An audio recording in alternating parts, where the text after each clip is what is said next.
ผมทำงานทุกวันไม่เว้นด้วยตัวผมเป็นนักสืบสวนช่วงเวลาต่อจากนี้ไปเข้มข้นทุกข่าวสารกับรายการเอิ้นให้ลุกปลุกให้ตื่นมั่นใจกับลูกเขยลาหาข่าวมาฝอยสู่ฟังของเรามาเร็วกันเถิดแม่เอวกลมข่าวใหม่ๆสดใสทุกตอนโปรดรับฟังบางอ่อนข่าวร้อนๆของผมเกิดเป็นผู้หญิงนี่แสนลำบากใจจริงๆนะเธออ้าวทำไมล่ะเธอก็อย่างที่ฉันเป็นอยู่เดี๋ยวนี้แหละปวดท้องน้อยปวดบั้นเอวทรมานจริงๆซื้อกาโน่หน่อยค่ะซื้อกาโน่นะครับซื้อกาโน่นะคะจะต้องรีบไปซื้อมาแล้วล่ะกาโน่จำชื่อกาโน่คนรุ่นใหม่ใช้กาโน่ยาน้ำว่านชักมดลูกกาโน่จัดจำหน่ายโดยบริษัทเวชภัณฑ์ยากาโน่ป๊อกซอฟตี้เครื่องหมายการค้าตรามือรับเหรียญทองยกสุดท้ายยาป๊อกกล่องสีเขียวตรามือรับเหรียญทองใช้บรรเทาการปวดเมื่อยตามกล้ามเนื้อเคล็ดขัดยอกยาป๊อกน้ำมันยาป๊อกกล่องสีเขียวตรามือรับเหรียญทองบรรเทาการปวดเมื่อยเคล็ดขัดยอกมีจำหน่ายตามร้านขายยาทั่วไปโรคฤทธิ์ดวงทวารหนักเป็นแล้วทรมานเริ่มต้นจากมีอาการคันบริเวณขอบรูทวารและมีอาการปวดท่วมทวารหนักถ้าปล่อยไว้นานอาจมีแผลเป็นรูปกลีบมะเฟืองและเป็นหนอกคล้ายเดือยไก่มีเลือดไหลซึมถ้าเป็นมากจะถ่ายออกมาเป็นเลือด3 ก๊กมาแล้วยาเม็ดบรรเทาฤทธิ์ดวงทวารหนักตรา3 ก๊กยาเม็ดบรรเทาฤทธิ์ดวงทวารหนัก3 ก๊กราม500ชนิดแคปซูลจัดจำหน่ายโดยบริษัทเวชภัณฑ์ยากาโน่ฟ็อกซอฟตี้จำกัดเครื่องหมายการค้าตรามือรับเหรียญทองกล่องละ350 บาทมีจำหน่ายตามร้านขายยาชั้นนำทั่วไป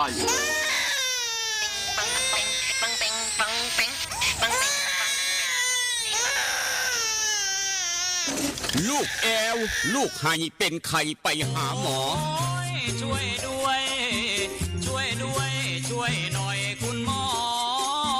ไปคลินิกนายแพทย์จามิกรหรือว่าหมอดอดใจดีตั้งอยู่ตรงข้ามตลาดสดศรีช่างใหม่ไปมาหาง่ายตรวจรักษาโรคทั่วไปเด็กผู้ใหญ่ผู้สูงอายุความดันเบาหวานตรวจน้ำตาลในเลือดโรคทางเดินอาหารทางเดินหายใจปวดกล้ามเนื้อคอกระดูกเสื่อมมีวิตามินบำรุงผิวบำรุงร่างกายบริการส่งตรวจเอ็กซเรย์คอมพิวเตอร์ตรวจคลื่นแม่เหล็กไฟฟ้าไปคลินิกนายแพทย์จามิกรอยู่ตรงข้ามนาตลาดศรีช่างใหม่ตรวจดีมีมาตรฐานบริการเหมือนญาติพี่น้องเปิดบริการสู้มือต้องไปหาหมอดอดใจดีสอบถามได้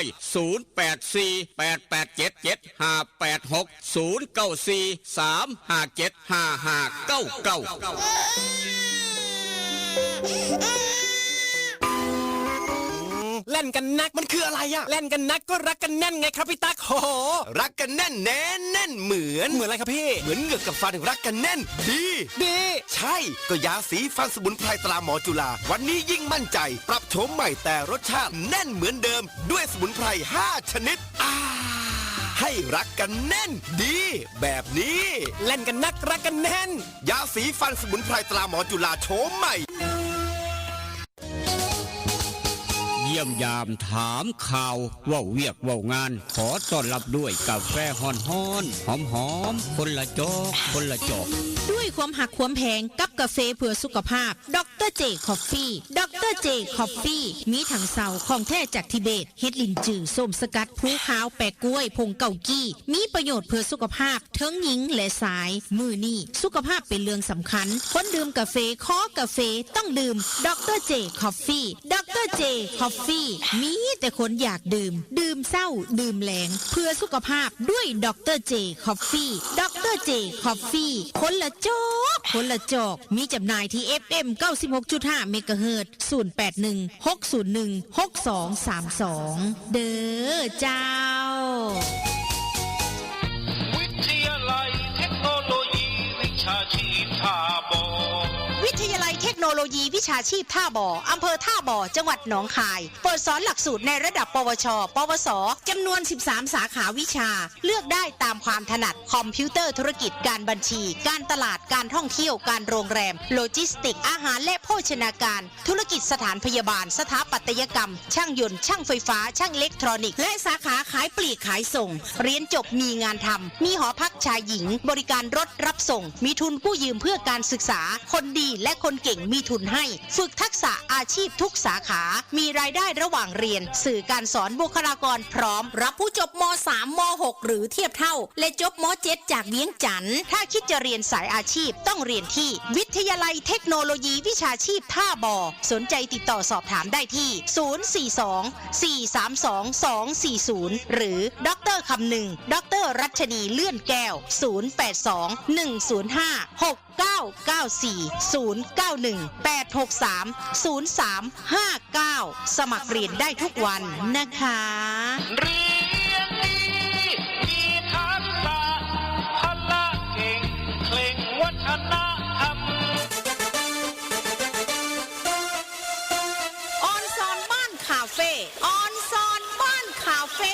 บรรยากาศสไตล์เกาหลีมีชุดฮันบกใส่ถ่ายเซลฟี่ที่สวนสวยๆหลากหลายมุมมองแสนจะประทับใจได้ธรรมชาติไปที่ออนซอนบ้านคาเฟ่ออนซอนบ้านคาเฟ่บ้านโคกหนองแบงใกล้บ้านผู้ใหญ่วิชัยบริการอาหารครบวงจรเครื่องดื่มชากาแฟสมูทตี้เบเกอรี่มีสวนน้ำไว้บริการเด็กๆอีกด้วยที่จอดรถสะดวกสบายออนซอนบ้านคาเฟ่ออนซอนบ้านคาเฟ่รับจัดงานเลี้ยงงานสังสรรค์ทุกรูปแบบเปิดบริการทุกวันตามเราไปเริ่มต้นที่3แยกไฟแดงไปรษณีย์สีเชียงใหม่มีป้ายบอกทางตลอดเส้นทางจนถึงออนซอนบ้านคาเฟ่ออนซอนบ้านคาเฟ่ปักหมุดได้หรือโทรศัพท์ 082-457-1145 เจลักกี้คนสวยพร้อมยายพันธุ์อีสานบ้านทุ่ง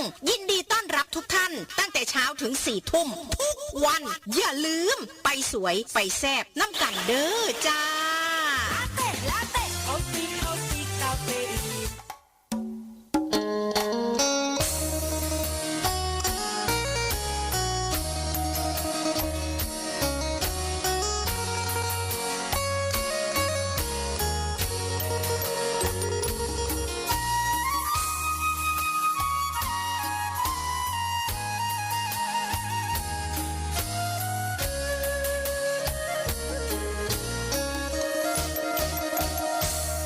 นั่ง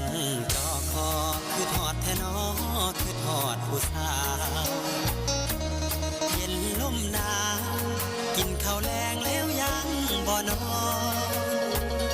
2 ทุ่มครึ่งเอารูปผู้สาวเบิ่งแล้วอ่อนสอน3 ทุ่มก่อนเปิดใต้หมอนเอาจดหมายมาอ่านนั่งโกโซคือทอดพะโล้เฝ้าแต่รำพึงพอดตีหนึ่งเฝ้าคิดถึงคำเคยเว้ากันตี2 คล้อยเขียนจดหมายน้อยไปถึงนุ่งครานตี3 ผ่านอ่านทบทวนแล้วเขียนใหม่อีกทีคิดฮอดอีหลี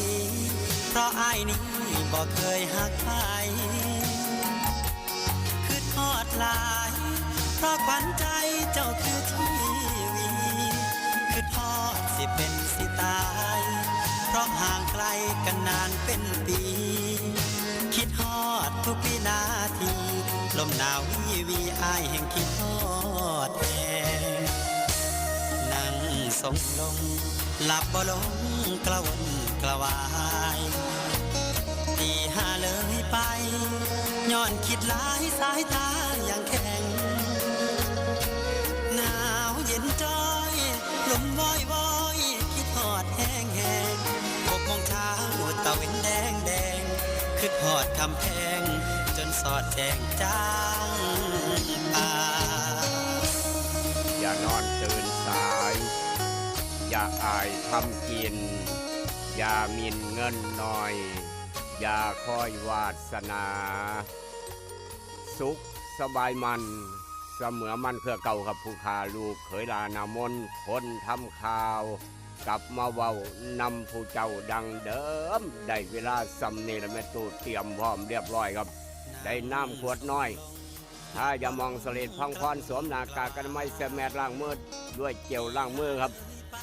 ได้เสื้อกันหนาวตัวบางจะน้อยเสื้อกันฝนพร้อมเตรียมมาพร้อมตกบ่ตกก็ต้องเตรียมไปน้ำครับเดินทางไปใส่มาใส่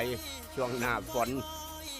หลังจากนั้นหอบเอาเข้าทางหอนซ้อนใจเข้าบุญเข้าการเข้างานครับได้ขาทุกเทกยางโปกเป๊กโปกเปกข้ามทงกุนมาลมจิตตมมาพร้อม26 องศาครับ26 องศาเสี้ยนคนเห็นเวียกเหตุการณ์เหตุงานห้อนตั้งแต่เช้าครับอย่าขาดน้ำคนกรีดยางพลากำลังหยอดหรือว่ากำลังท่านายางด้วยนาโนพัดกับวิกซันเก่าห้อนเฮือไรใครย่อยอย่าลืมน้ำครับเติมเต็มด้วยน้ำอย่าขาดน้ำก็แล้วกันสภาพอากาศเป็นจะได้กระยากันตามครับพี่น้องสีชมไม้26 องศาพี่น้องเวียงจันทร์ทอกันเป๊ะถูกอย่างถูกแนวโอกาสฝนตกย่ำเมื่อเช้าเดียวนี้ 0% ครับ 0% เบิดมือตลอดเบิดมือครับ 10% ไปจนฮอด8 โมงเช้าหลังจากนั้น20% 20% ตลอดเบิดมือจนคำมับมือนี่ครับฝนบ่หลายตกบ่หลายตกประมาณ 20% 20% พี่น้องเวียงจันทร์ทอกันสีชมไมเดี๋ยวเห็นกันไปพุ่นกินป่ามาพี่กินข้าวตุ่มห้อมหักแพงแบ่งปันขนานแท้ครับฟัง96.5เสียงจากบ้านหม้อแดนสยามคือกันอุณหภูมิทอกัน26 องศาโอกาสฝนตกซ้ำกันเพราะฉะนั้นมื้อนี้หลายผู้ละคนอาจจะเทพื้นเทถนนเทคอนกรีตอยู่มองหันมองนี้ครับสะดวกสบายเลือกได้ตามอัธยาศัยเด้อนายสั่งทดเฮามื้อนี้สบายฝนบ่หลายครับฝนบ่หลายเบิ่งสภาพดินฟ้าอากาศแดดแจ่มแล้วก็เอาโลดนี่คือมื้อนี้ครับ10% ย่ำมื้อเช้าหลังจากนั้นก็20% เบิดมื้อจนฮอดประมาณตีหนึ่งครับนี่คือสภาพดินฟ้าอากาศฝนลดลงน้อยหนึ่งครับลดลงบ่หลายเพราะฉะนั้นบอกกันไว้เอามาเว้าสู่กันฟังครับกับรายการเอิ้นให้ลูกปุ๊กให้เดินทาง 96.5 เสียงจากบ้านหม้อแดนสยามลูกเคยลารายงานโตอย่างเป็นทางการครับมาพร้อมกับกาโนปอกสบู่ซอฟตี้ยาทายพยาธิไวซุนิก3กกยาสีฟันหมอจุฬากาแฟดรเจยาสีฟันหมอจุฬากาแฟดรเจครับ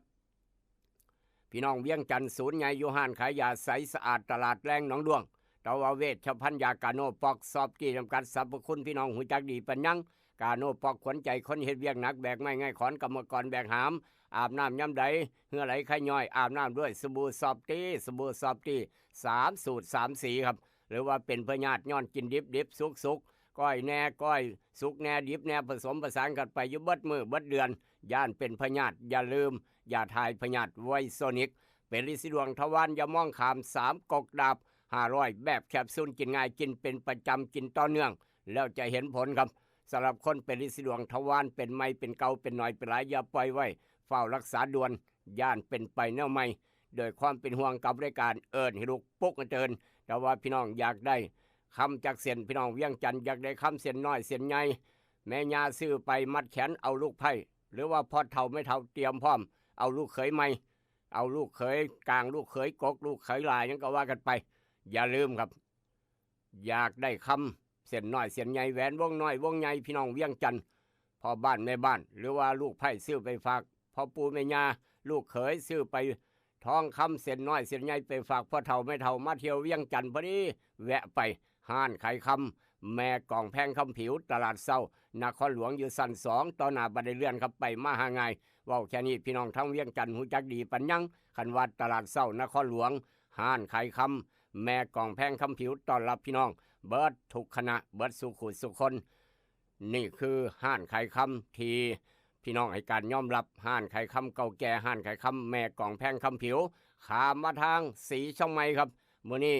วันอังคารแต่ว่าเป็นมื้อวันหยุดวันสำคัญของพี่น้องคนไทยทั่วประเทศมื้อนี้เป็นวันหยุดคุณหมอดอดเปิดคลินิก8 โมงครึ่งฮอดเที่ยงยามมื้อแรง5 โมงแรงฮอด2 ทุ่มครึ่งเช้าเปิดแรงเปิดแต่ว่าเปิด8 โมงครึ่งฮอดเที่ยงครับยามมื้อแรง5 โมงแรงฮอด2 ทุ่มครึ่งพี่น้องสามารถโทรศัพท์จองคิวได้ อยากฉีดวัคซีนป้องกันไข้หวัดใหญ่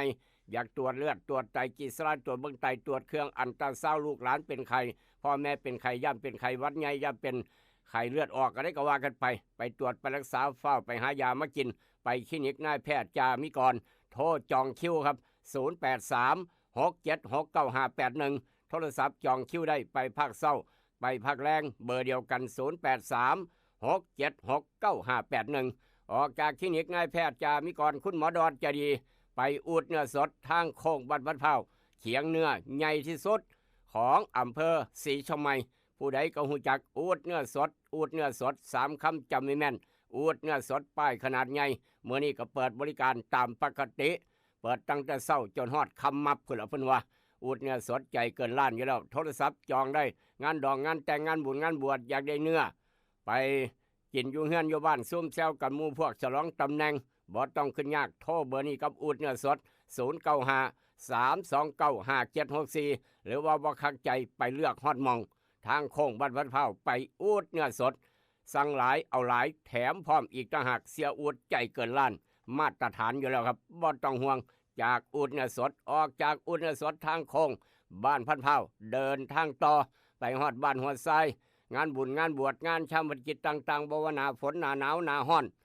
บ่ต้องย่านครับบ่ต้องย่านสายได้ตลอดนั่นคือแอร์ภาพยนตร์บ้านหัวไซฝนตกแห้งก็จะสามารถสายได้จนสอดแจ้งจังปังแล้วบุญได้คือกันประหยัดค่าใช้จ่ายไปแอร์ภาพยนตร์บ้านหัวไซหนังไทยหนังจีนหนังฝรั่งหนังกังฟูมีให้บัดพี่น้องเอ้ยมักหนังใหม่หนังเก่าได้บัด3 หน่วย1 หน่วย2 หน่วย3พร้อมต้อนรับพี่น้องทุกหมู่บ้านทุกตำบลทุกทิศทั่วไทยด้วยความปรารถนาดีครับด้วยความหักความแพงกับแอร์ภาพยนตร์บ้านหัวไซเดินทางต่อไปทางอำเภอทบลูกหลานจบม.3 จบม.6 เรียนต่อไกลบ้านประหยัดค่าใช้จ่ายพ่อแม่สบายใจกู้เงินยืมเรียนได้ลูกหลานพี่น้องเวียงจันทน์บ่ว่าหลานชายหลานสาวลูกชายครับส่งมาเรียนต่างประเทศใกล้บ้านจบม.7 เรียนต่อปวสสายขายปีกขายทรงขายออนไลน์ครับนำความรู้ไปตั้งบริษัทเจ้าของไปเฮ็ดเวียกเจ้าของนี่ห่วยพี่น้องเอ้ยอาจจะเป็นเศรษฐีน้อย20 กว่าปี30 ปีมีเงินหลายร้อยล้านย้อนขายปีกขายทรงขายออนไลน์ครับขายดิบขายดีเอาความรู้มาเอาเทคนิคในการขายจบปวสไปเฮ็ดงานบริษัทเงินเดือนเป็นหมื่นบ่ไม่ธรรมดาเด้จบปวสกับเงินเดือนเป็นหมื่นถ้าเรียนสาขาขายปีกขายทรงไปสมัครด่วนหรือว่ามักไฟฟ้าเรียนไฟฟ้ามักอิเล็กทรอนิกส์เรียนอิเล็กทรอนิกส์มักสร้างยนต์มักซ่อมรถจากรถมอเตอร์ไซค์มักเฮ็ดสีรถคือจังผู้ใหญ่ใสปาสักไตหมู่4เรียนสร้างยนต์ครับได้ความรู้ไปตั้งร้านเจ้าของตั้งบริษัทเจ้าของเฮ็ดงานบริษัทยังไงได้เงินเดือนเป็นหมื่นคือกันเอาเฝ้าไป13อย่าง13แนวอยู่ทางวิทยาลัยเทคโนโลยีวิชาชีพทบสนุกเลือกเรียนง่ายมาจากอื่นก็ได้คือกันไปปรึกษาดร.คำนึงดร.รัชนีรับประกันคุณภาพได้ยินแล้วก็บอกต่อกันไปตั้งอยู่ถนนหาดธันวาข้างหัววัดอรัญญวสีครับตั้งอยู่ถนนหาดธันวามีป้ายบอกทางตรงไป700 เมตรพ่อรถวิทยาลัยเทคโนโลยีวิชาชีพทบที่กำลังหลายคนในการยอมรับหลายคนส่งลูกส่งหลานไปเรียนต่อมองนี้มั่นใจกับดร.คำนึงดร.รัชนี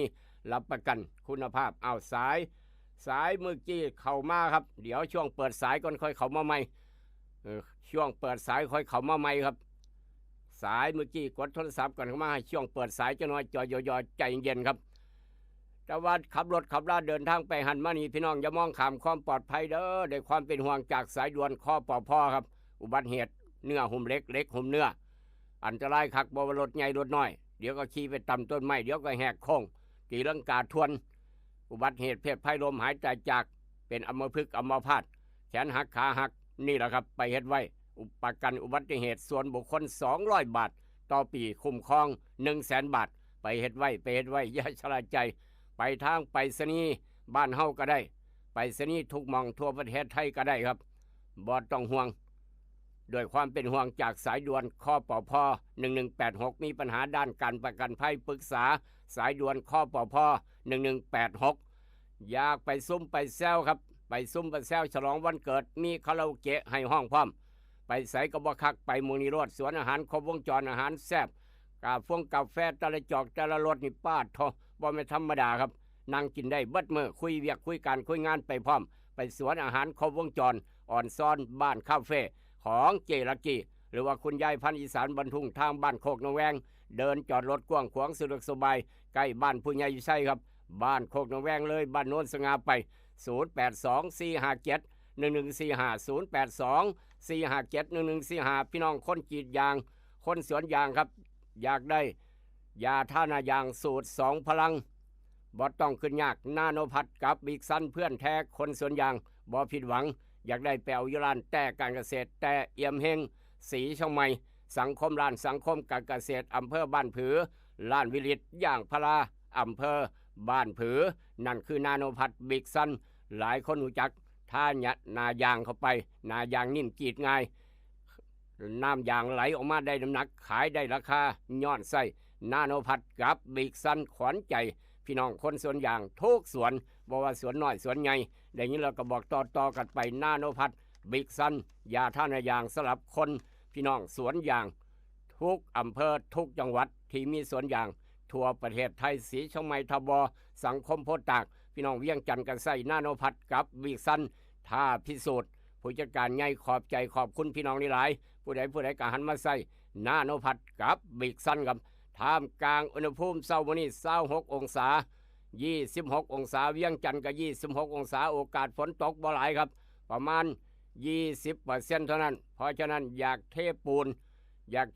ลาดปูนหรือกระยาฉาบปูนเมื่อนี้หนทางอาจจะสะดวกสบายครับหนทางในการเทปูนสะดวกสบาย20%ตั้งแต่เช้าจนค่ำฝนหน่อยครับฝนหน่อยฝนบ่หลายนี่คือแจ้งให้ทราบแล้วกันนายสังทดเฝ้าเฮ็ดด่วนก็แล้วกันเดี๋ยวมีงานใหญ่เฮ็ดนายสังทดเฝ้าเฮ็ดด่วนนอกจากนั้นครับไปทางจากทางศรีชมัยเวียงจันทร์ไปทางผาตากเสื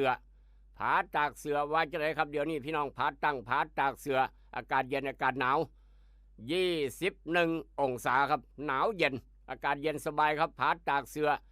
21องศาเซลเซียสโอกาสฝนตกทอกันกับภาคพื้นดินครับ20% 25% เป็นระยะจนฮอดค่ำจนฮอดดึกประมาณนั้นฝนบ่หลายคือกันแต่ว่าอากาศดีครับทะเลหมอกบ่มันเกิดบ่เนาะป่านนี้เนาะทางผาตากเสือ21องศานี่คือผาตากเสือเดียวนี่ครับเช้ามื้อนี้ไปทางภูเรือจังหวัดเลยครับภูเรือให้ว่าอากาศร้อนก็ผาตากเสือ23ครับผาตากเสือ21ภูเรือ23นี่แตกต่างกันบ่ครับโลกใบเดียวกันประเทศไทยคือกันแต่ว่าคนละอำเภอคนละจังหวัดโอกาสฝนตกทางภูเรือเช้ามื้อนี้ครับประมาณบ่ายโมง 40% หลายก็ทางผาตากเสือหลายก็ทางบ้านเฮาครับแต่ว่ายามมื้อเช้าทอๆกัน 20% เดึกมากกับประมาณ 10% ตลอดสอดแจ้งประมาณนั้นนี่คือทางผาตากเสือภูเรือแต่ว่าวันพฤหัสศุกร์เสาร์อาทิตย์ภูเรือเจอเต็มฝนตกหนักครับฝนตกหนักทางบ้านเฮาว่าจะได้ทางบ้านเฮาครับทางผาตากเสือบ่มีตกหนักครับทางบ้านเฮาตกหนักมื้อใดครับตกหนักมื้อใดวันพฤหัสเด้อพี่น้องเด้อวันพฤหัสมื้อนั้นฝนตกหนักครับทางบ้านเฮาศรีช่องใหม่ฝนตกหนักมื้อนี้มื้ออื่นทอกันแต่ว่าวันพฤหัสนั่นแหละครับ3ขีดเต็มฝนตกหนักแจ้งให้ทราบน้ำกันก็ลองพิจารณาเบิ่งพี่น้องจะเทปูนลาดปูนเทพื้นยังกะยาโปรดพิจารณานั่นคือวันพฤหัสบ้านเฮาครับทางศรีชมัยบ้านเฮาข้ามไปทางต่างประเทศผู้ใหญ่ใสบ่ได้ไปตรงยากเวียกมื้อนี้ครับผู้ใหญ่ใสบ่ได้ไปญี่ปุ่นน้ำมูละผู้ใหญ่วิชัยกลับไปให้กำลังใจผู้ใหญ่ใสแหน่เมื่อวานประมาณ20กว่าคนครับ20กว่าคนมีทั้งเอื้อยทั้งอ้ายพี่น้องนี่ไปซอยกันครับปลาสักไต่หมู่ซีนี่โธ่เอิ้นว่าตุ่มหอมหักแพงแบ่งปันสามัคคีกันคักเทวดาย่องย่อสรรเสริญครับเมื่อนี้ได้ยินข่าวว่าบ้านนาบงจะมาซอยบ้านนาบงจะมาเฮ็ดซอยว่าซั่นว่าเพราะว่าให้นาสาโทอยู่ใกล้พี่น้องนาอยู่ใกล้อยู่ทางข คลองอินครับอยู่ทางคลองอินระยะทางประมาณ3 กิโลเมตรงาไผ่ก่อไผ่หักลงงาไม้ก็หักลงพักจอกพักแหนเพียบทุกอย่างครับพี่น้องซอยกันดึงขึ้นเมื่อคืนนี่เมื่อวานนี่ตั้งแต่เช้าจนค่ำมื้อนี้กินข้าวเช้าแล้วจะออกตั้งแต่เช้าครับมื้อที่2มื้อนี้ต้องแล้วมื้อนี้ต้องแล้วถ้าพี่น้องให้หน้าสาโทอยู่ใกล้พี่น้องบ้านนาบงมาซอยพี่น้องบ้านปาสักใต้หมู่เก้าว่าจะไหนครับเมื่อวานหมู่เก้ามาซอย2 คนว่าซั่นว่ามา2 คนครับให้หน้าสาโทมี2ให้2 คนบ่หรือว่าจะไหน2 ธงเพราะฉะนั้นซอยกันครับหวยนี่มองนี่หาปูหาปลาซอยกันถ้าน้ำท่วมน้ำขังมาคอยแลนไปซอยมันหนักดีครับน้ำยังบ่ท่วมไปซอยกันน้ำจะได้ไหลสะดวกสบายบ่ท่วมบ่ขังบ่ท่วมให้ท่วมหน้าของพี่ของน้องนี่คือวันนี้ที่คลองอินมื้อนี้เป็นมื้อที่2นำโดยผู้ใหญ่ใสบ้านป่าสักใต้หมู่4ตุ่มโฮมหักแพงแบ่งปันสมัครสมานสามัคคีทุกสิ่งทุกอย่างจะประสบความสำเร็จเทวดาสิ่งศักดิ์สิทธิ์ทางบ้านป่าสักใต้หมู่4คุ้มครองปกปักรักษาครับอยู่ดีมีแห้งหักแพงกันคือเก่าร่ำรวยโศกหมานตลอดไปเบิดสู่คนทุกคนเด้อพี่น้องทางป่าสักใต้หมู่4ครับที่ไปร่วมไม่ร่วมมือกันจนกระทั่งพี่น้องที่ร่วมบริจาคปัจจัยเป็นทุนสนับสนุนค่าอาหารการกินค่าลาบค่าก้อยค่าข้าวเที่ยงข้าวเช้าเครื่องดอกเครื่องดื่มแมนเบิดนี่คือความภูมิใจของพี่น้องโดยเฉพาะผู้ใหญ่ใสยิ้มเปื่อยครับโอ้พี่น้องตุ่มโฮมดีคักนี่ผ่านมาทาง96.5เปิดดังๆผู้ใหญ่ใสครับไปซอยกันร่วมด้วยช่วยกันครับบุญบ้านเฮาคลองอินบ้านเฮาบุญบ้านเฮาคลองอินบ้านเฮาตำบลเฮาหมู่บ้านเฮาครับบ้านป่าสักใต้หมู่4ขึ้นซื้ออยู่แล้วครับลูกหลานทางโรงเรียนป่าสักวิทยาเนี่ยก็มาเที่ยวดอนป่าเปื่อยเบ้าคักหลายลูกหลานทางป่าสักใต้หมู่4ผู้ใหญ่ใสก็ตามมาอีกดิเมื่อ2 เดือนที่ผ่านมาครับเป็นจังสันนี่คือความหักแพงมื้อนี้ไปพัฒนาเป็นมื้อที่2ต้องให้แล้วบ่หยุดเพิ่นว่าเมื่อวานเลิก6 โมงแรงครับนี่คือความเคลื่อนไหวความเป็นมาเป็นไปในการพัฒนาตุ่มโฮมเอางาหมกงาไม้เอาพักตบพักจอกออกจากคลองอินครับแล้วพี่น้องจะมีความสุขตลอดไปน้ำไหลสะดวกคลองบ่ขังน้ำบ่ขังน้ำบ่ท่วมเพราะว่าไหลสะดวกสบายเอางาไม้ออกซอยกันซอยดึงเสือกอย่าลืมเสือกเด้อเสือกขาวครับเสือกขาวเสียใหญ่ๆเงาๆเอาไปพร้อมจะได้ดึงไม้ออกต้นไม้ล้มขวางครึ่งหนึ่งอยู่ในห่วยนั่นแหละครับจะได้ออกซอยกันประมาณนั้นแต่ละปีคลองอินของพี่น้องบัดสุคนบ่เป็นของผู้ใดจักคนครับเป็นคลองส่วนรวม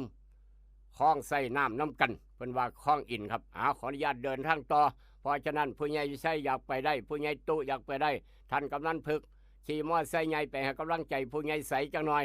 ทางญี่ปุ่นเดี๋ยวนี้ย่ำมื้อเช้าครับญี่ปุ่นเดี๋ยวนี้ฝนตกอย่างหนักครับฝนตกอย่างหนักหนาวเย็น19 องศาเซนเซียสครับ19 องศาเซนเซียสฝนตกอย่างหนักตลอดเบิดมือครับเบิดมือทางโตเกียวญี่ปุ่นให้นายสั่งทดแล้วไปผู้เดียวซะเพราะว่าผู้ใหญ่ใสบ่ได้ไปพร้อมทีมงานยากเวียกครับทางประเทศไทยประมาณนั้นเอาละครับจากญี่ปุ่นข้ามไปทางยุโรปสวิตเซอร์แลนด์ผู้ใหญ่ม่วนบ้านฝาง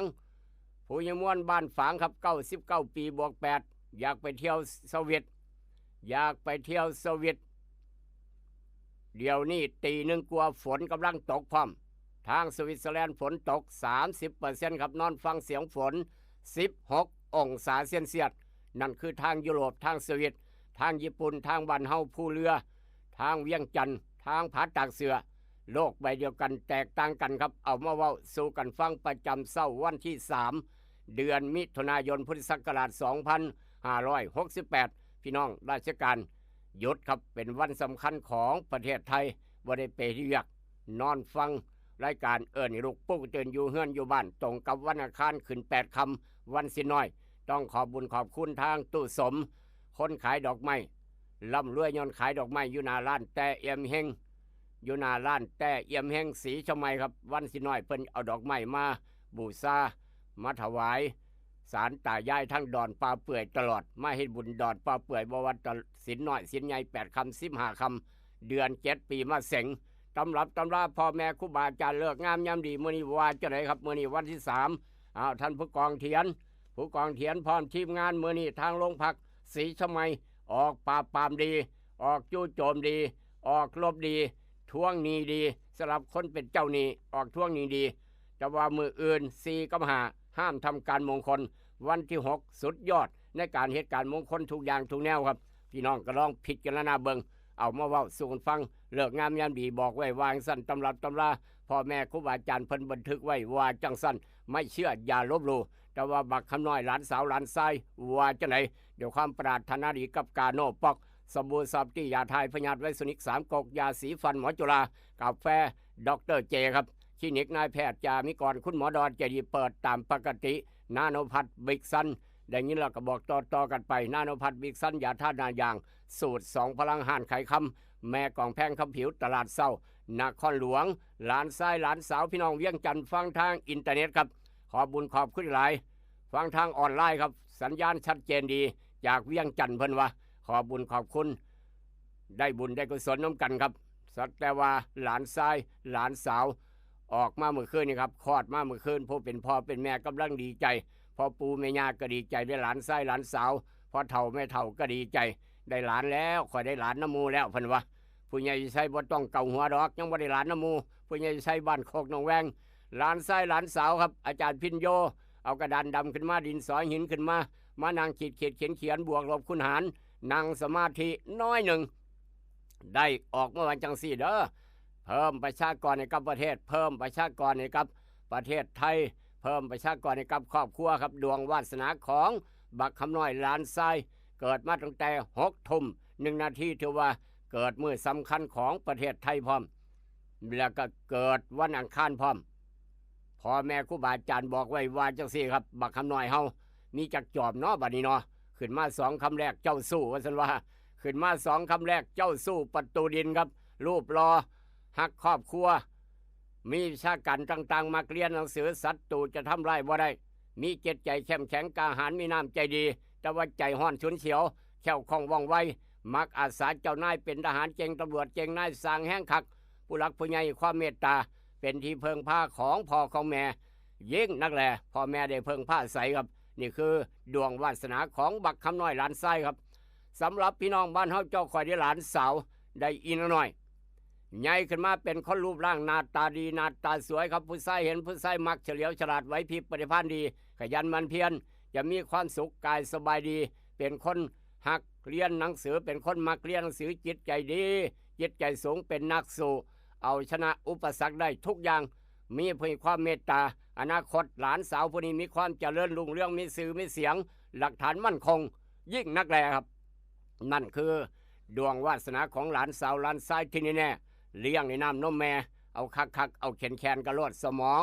จะได้ดีปัญญาจะดีเลิศขอแสดงความดีใจน้ำอีกรอบหนึ่งสำหรับพี่น้องบ้านเฮาเจ้าคอยที่เกิดวันอังคารครับผู้ใดเกิดวันอังคารยกมือขึ้นจังหน่อยตื่นแต่เช้า1 เข่าใส่บาตรผู้ใดนอนตื่นสวยเทวดาเพิ่นจมคนเกิดวันอังคารมื้อนี้ด้วยความปรารถนาดีกับยาสีฟันหมอจุฬากาแฟดรเจอยากได้คอลลาฟิลอยากได้กาแฟดรเจมาเอาอยู่ทาง 96.5 แต่ว่าพี่น้องเวียงจันทร์อยากได้ยาสีฟันหมอจุฬากาแฟดรเจไปเอาขายปีกขายทรงขายย่อยโยหันขายยาใสสะอาดตลาดแรงหนองดวงดวงวาสนาคนเกิดวันอังคารครับดวงวาสนาคนเกิดวันอังคารวันคล้ายวันเกิดของพี่น้องคนเกิดวันอังคารอาจจะไปฉลองกันก็ได้เมื่อแรงอยู่อ่อนซ่อนบ้านคาเฟ่เพิ่นเปิด9 โมงเช้าหา4 ทุ่มเสมอทางบ้านโคกหนองแวงครับมาหยังมาลองคาราโอเกะเพราะว่ามีคนเกิดวันอังคารอยู่ในครอบครัวก็ว่าไปว่าไปครับคนเกิดวันอังคารมื้อนี้ควรปรับความเข้าใจกับคนใกล้ๆคนรอบข้างให้ดีควรมีความรอบคอบในการใส่ใจทรัพย์สินเงินทองครับมีปัญหาสุขภาพระมัดระวังจากเจ็บไข้ได้ป่วยอย่าลืมไปเฮ็ดบุญเด้อมีปัญหาสุขภาพระมัดระวังจากเจ็บป่วยมีลาภเป็นสิ่งของครับมีลาภเป็นสิ่งของเงินทองหามาได้ด้วยความเหนื่อยยากแต่คนอื่นฉวยโอกาสเอาความดีความชอบไปโดยบ่ละอายให้วันลอยคนเฮ็ดหน้าครับคนเฮ็ดหน้าบ่ได้กินข้าว คนเฮ็ดหน้าบ่ได้กินข้าวแต่ว่าคนบ่ได้เฮ็ดเอาข้าวไปกินเบิดเพิ่นว่าคนอื่นฉวยโอกาสเอาความดีความชอบไปโดยบ่ละอายคนเฮ็ดงานอยู่สถานที่ราชการเฮ็ดเมื่อยแรกแต่ว่าคนบ่ได้เฮ็ดเอาไปกินเซยขันเคิง2ขันประมาณนั้นถ้าเปรียบเทียบเห็นชัดเจนมีคู่แข่งทางธุรกิจจะมีการเดินทางควรระมัดระวังอุบัติเหตุการใส่ใจต้องระมัดระวังให้มากยิ่งนักแล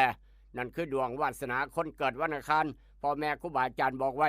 ลูกเคยลาบอกต่อครับเสือบ่เสือเป็นอีกเรื่องหนึ่งด้วยความหักความแพงด้วยความปรารถนาดีกับกาโนปอกสบู่ซอฟตี้ยาถ่ายพยาธิไวสนิก3กกวันนี้ในอดีตย้อนไปกับยาสีฟันหมอจุฬากาแฟดรเจตตั้งแต่ก่อนพี่น้องคนสยามพี่น้องประเทศไทยบ่ฮู้จักคำว่างานพิมพ์ครับบ่ฮู้จักคำว่าพิมพ์หนังสือเป็นยังไงพิมพ์หนังสือพิมพ์ได้เป็นแสนเล่มล้านเล่มพิมพ์จังใดเป็นเล่มขนาดใหญ่เป็นใบไหลออกมาครับสิเอาเป็น10,000แผ่น20,000แผ่น20,000เล่ม40,000เล่มเป็นหนังสือเป็นเล่มบ่ฮู้จักว่าเฮ็ดจังใดครับนี่แหละครับเมื่อกำเนิดเกิดงานพิมพ์ครับ3 มิถุนายนพี่น้องจำไว้วงการพิมพ์ของประเทศสยามของประเทศไทยในวันนี้3 มิถุนายนปีพุทธศักราช2379แท้เฮาเจ้าข่อยยังบ่เกิดจักคนเกิดตั้งแต่ผู้ยมวนบ้านฝางผู้เดียวครับ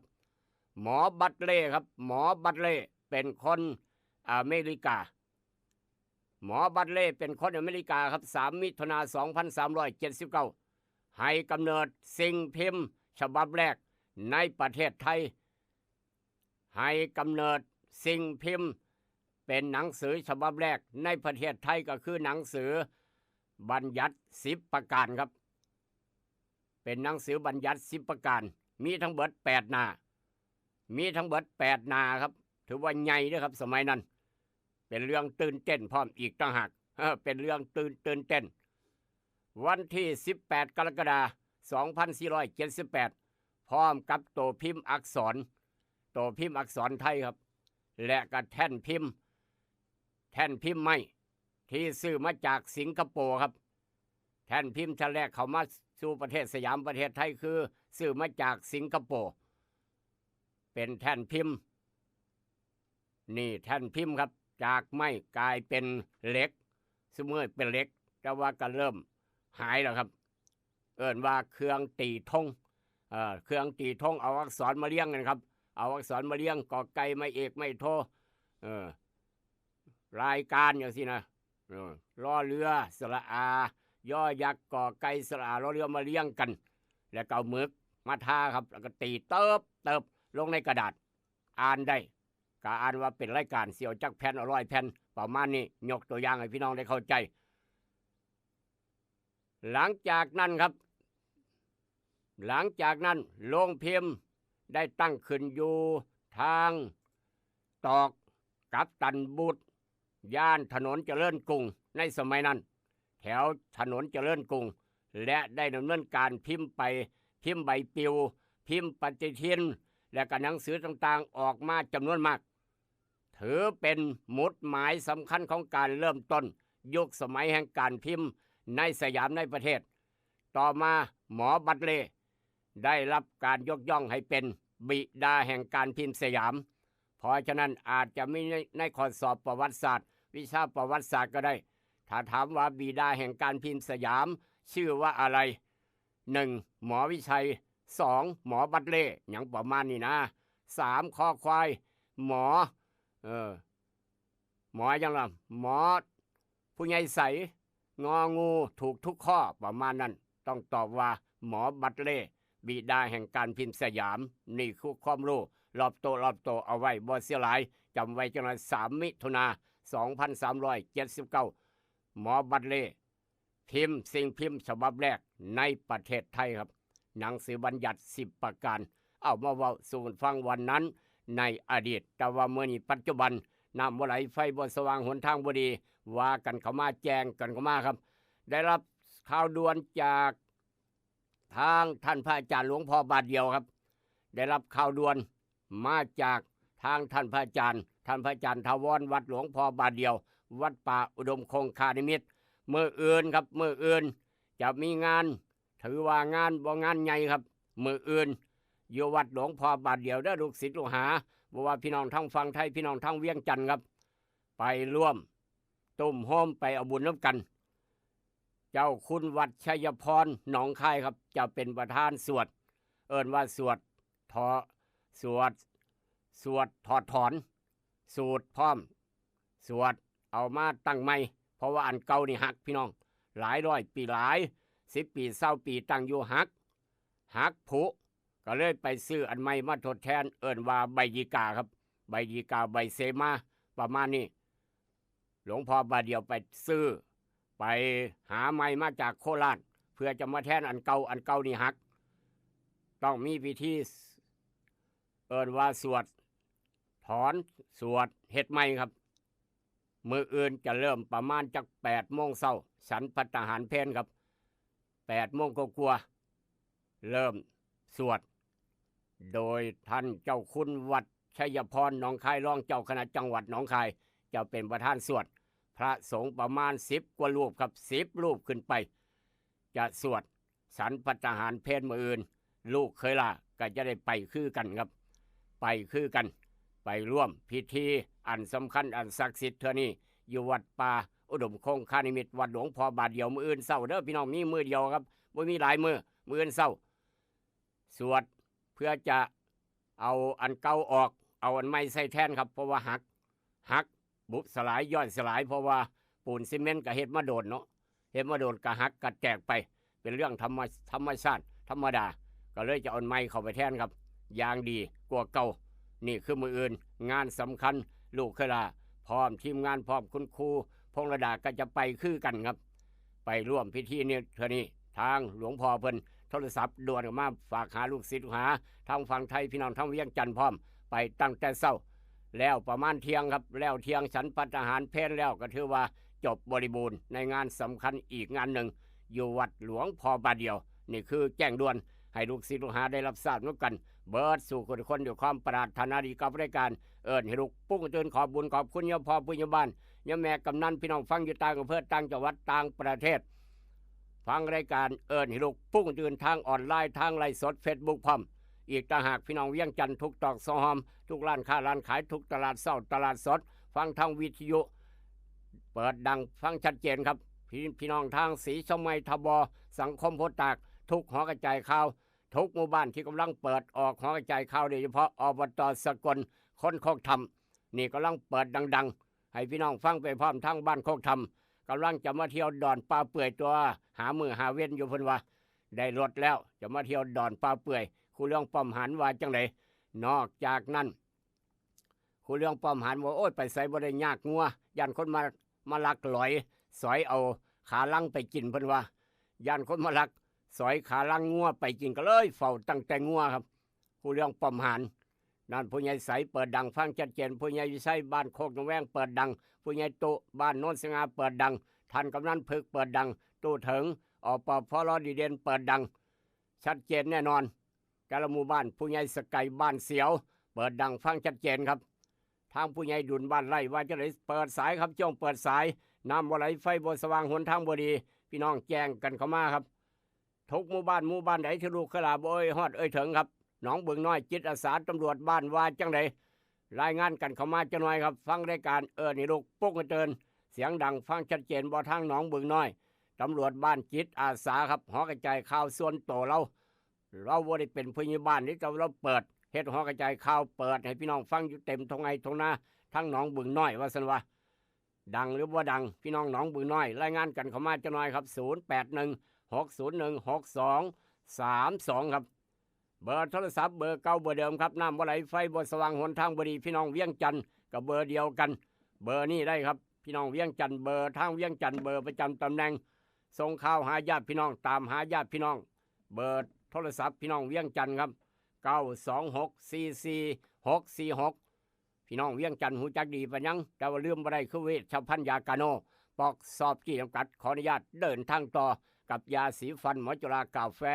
ดร.เจนาหนึ่งของไทยรัฐเดลินิวเช้ามื้อนี้ว่าจังไดไปฟังพร้อมกันครับการบ้านการเมืองขึ้นหน้าหนึ่งเทเลอร์ของไทยรัฐ การบ้านการเมืองขึ้นหน้าหนึ่งของไทยรัฐเทเลอร์วาจะสินายกรัฐมนตรีโชว์สยบห้อยแตกห้อยห้าวอวดภาพถ่ายเซลฟี่กับอนุทินรองนายกนี่คือหน้าหนึ่งของไทยรัฐข่าวใหญ่ครับนอกจากนั้นกรอบร่องกรอบย่อยโอปอนครับโอปอนเปิดใจพิชิตมิสเวิร์นคนแรกในรอบ72ปีตอบคำถามคมกริบถือใจกรรมการนายกรัฐมนตรีไทยครับโทรศัพท์ไปเสื่นสมพลังบวกสุดยอดนี่ดีใจคักวัสนว่าม.3 ยิงเจ้าของตายคอรอพี่น้องเอ้ยม.3 นักเรียนม.3 ขาดเจ้าของตายครับบ่อยากเห็นบ่อยากพ่อลูกหลานบ้านเฮาเจ้าข่อยห้ามเอาเป็นตัวอย่างเด้อบักหลาคำแพงเลยดีตนพ่อกับแม่เนี่ยนอกจากนั้นฝูงหมาครับฝูงสุนัขเพชรฆาตขย่ำโหดลุงวัย60 ปีตายคอรอโอ้โหงับคอให้ว่ากัดคอครับกระโดดกัดคอเวอะทุรนทุรายตายคาดถนนโอ้โหครับนี่คือฝูงสุนัขเพชรฆาตฆ่าคนตายกัดคอครับกระโดดงับคอพุ่นนะพี่น้องป้าโถว่าเป็นย่านเดี๋ยววันนี้เนาะเอาเป็นข้าวระมัดระวังเด้อมาให้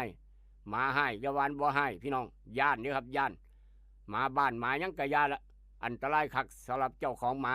อย่ามองข้ามความปลอดภัยอาจหาคนกัดบ่ได้อาจจะกัดเจ้าของคือจังเป็นข่าวเยอะแยะมากมายลมหายใจจากเยอะครับมาแล้วครับตำรวจทางหนองมือน้อยจิตอาสาหน้าแดงองค์ตรงอายุมันคนยืนหวัดดีครับครับไอ้ฐานีก็ของเราอ่ะดังชัดเจนดีนะครับครับผมครับทีมงานผมใส่หอกระจายข่าว2 ดอกแล้วโอ้โห2 ดอกด้วยครับสุดยอดครับผมขอบพระคุณอาจารย์มากครับที่ผู้ใหญ่บ้านทุกผู้ใหญ่บ้านสนับสนุนหอกระจายข่าวครับเพราะข่าวเป็นสิ่งที่สำคัญแก่หมู่บ้านครับเป็นสิ่งสำคัญที่ชุมชนจะได้รู้ว่าอะไรข่าวอะไรเป็นอะไรคนจะได้รู้ผู้ใหญ่ใหม่ผู้ใหญ่ไกลแล้วผมบอกผู้ช่วยเขาทำเร็วๆให้สำเร็จเร็วๆครับผมที่ปรึกษาผู้ใหญ่ก็ต้องดำเนินการแหละครับผมครับขอบคุณอาจารย์ครับสวัสดีครับนั่นคือทางหอใจข่าวหนองบึงน้อยจิตอาสาครับตำรวจบ้านมีงานบุญงานบวชงานชาปนกิจต่างๆเห็นหน้าระเบิดนี่คือจิตอาสาครับจิตอาสาขนาดแท้ไปซอยทุกงานพี่น้องไปซอยทุกงานครับดอนปลาเปื่อยกับมาตลอดทุกปีถ้าดอนปลาเปื่อยมีงานใหญ่มาตลอดมาดูแลระบบการจราจรครับความเป็นระเบียบเรียบร้อยนี่แหละบุญกุศลอายุมันคนยืนนานแดงองค์ตรงบ่ต้องเอาหลายดอก99 ปีเอา99 ปีก็พอละสำหรับคนมีบุญอายุมันคนยืนร่ำรวยโศกหมานยังครับร่ำรวยโศกหมานอายุยืนเจ็บไข้ได้ป่วยบ่มีในชีวิตเพราะว่าเป็นคนจิตอาสาตลอดเทวดาก็เลยย่องย่อสรรเสริญย่อมพบานก็ยังเก่งใจขึ้นเบื้องเอาโลดพี่น้องเลยอนุโมทนาสาธุครับเอาละครับจากหน้าหนึ่งไทยรัฐมาดวนไทยรัฐแม่ตู้ดวนไทยรัฐมีอย่างแน่สลับไทยเฮาจะคอยบ่ได้เบิ่งหนังสือพิมพ์บ่ได้อ่านหนังสือพิมพ์ครับเพิ่นว่าจังได๋แน่อ้าวอันนี้มันคือถล่มอีกเนาะบาดนี้เนาะถล่มสำนักงานครับผบ.ตร.ครับผบ.ตร.ผู้บัญชาการตำรวจแห่งชาติแจ้งเหตุฟ้าอาคารสำนักงานตรวจคนเข้าเมืองถล่มครับฟ้าตกบึ้มบั่มลงมาพี่น้องเอ้ยสตม.สำนักงานตรวจคนเข้าเมืองครับฟ้าเพดานมุนเอเลตกจากเพดานลงมาใส่ข้างล่างป้าโถมาโพดเมื่อเหลือเทบาทนี้เนาะผบ.ตร.บอกว่าแจ้งเหตุฟ้าอาคารสตม.พังครับยันบ่เกี่ยวกับโครงสร้างสั่งตรวจสอบด่วนซ่อมเรียบร้อย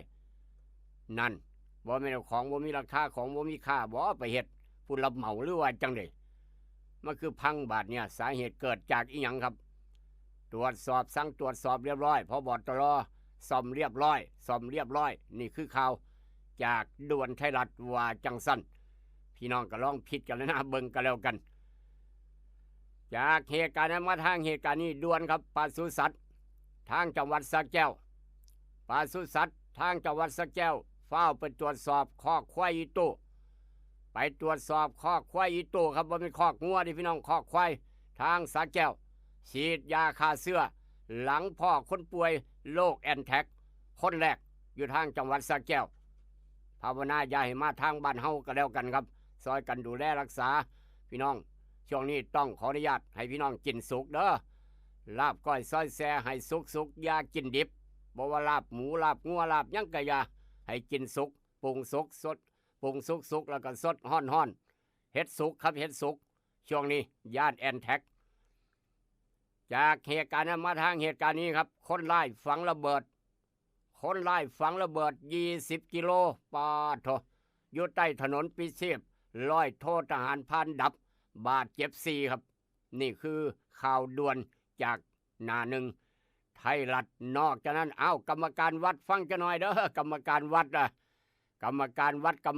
ดฟังจะหน่อยครับมักกะท่ายกวัดถือเงินวัดมักกะท่ายกวัดถือเงินวัดฟังจะหน่อยครับวัยาวัชกรวัดมักกะท่ายกวัดฟังทางนี้ครับฟังทางนี้ผู้ใดเป็นวัย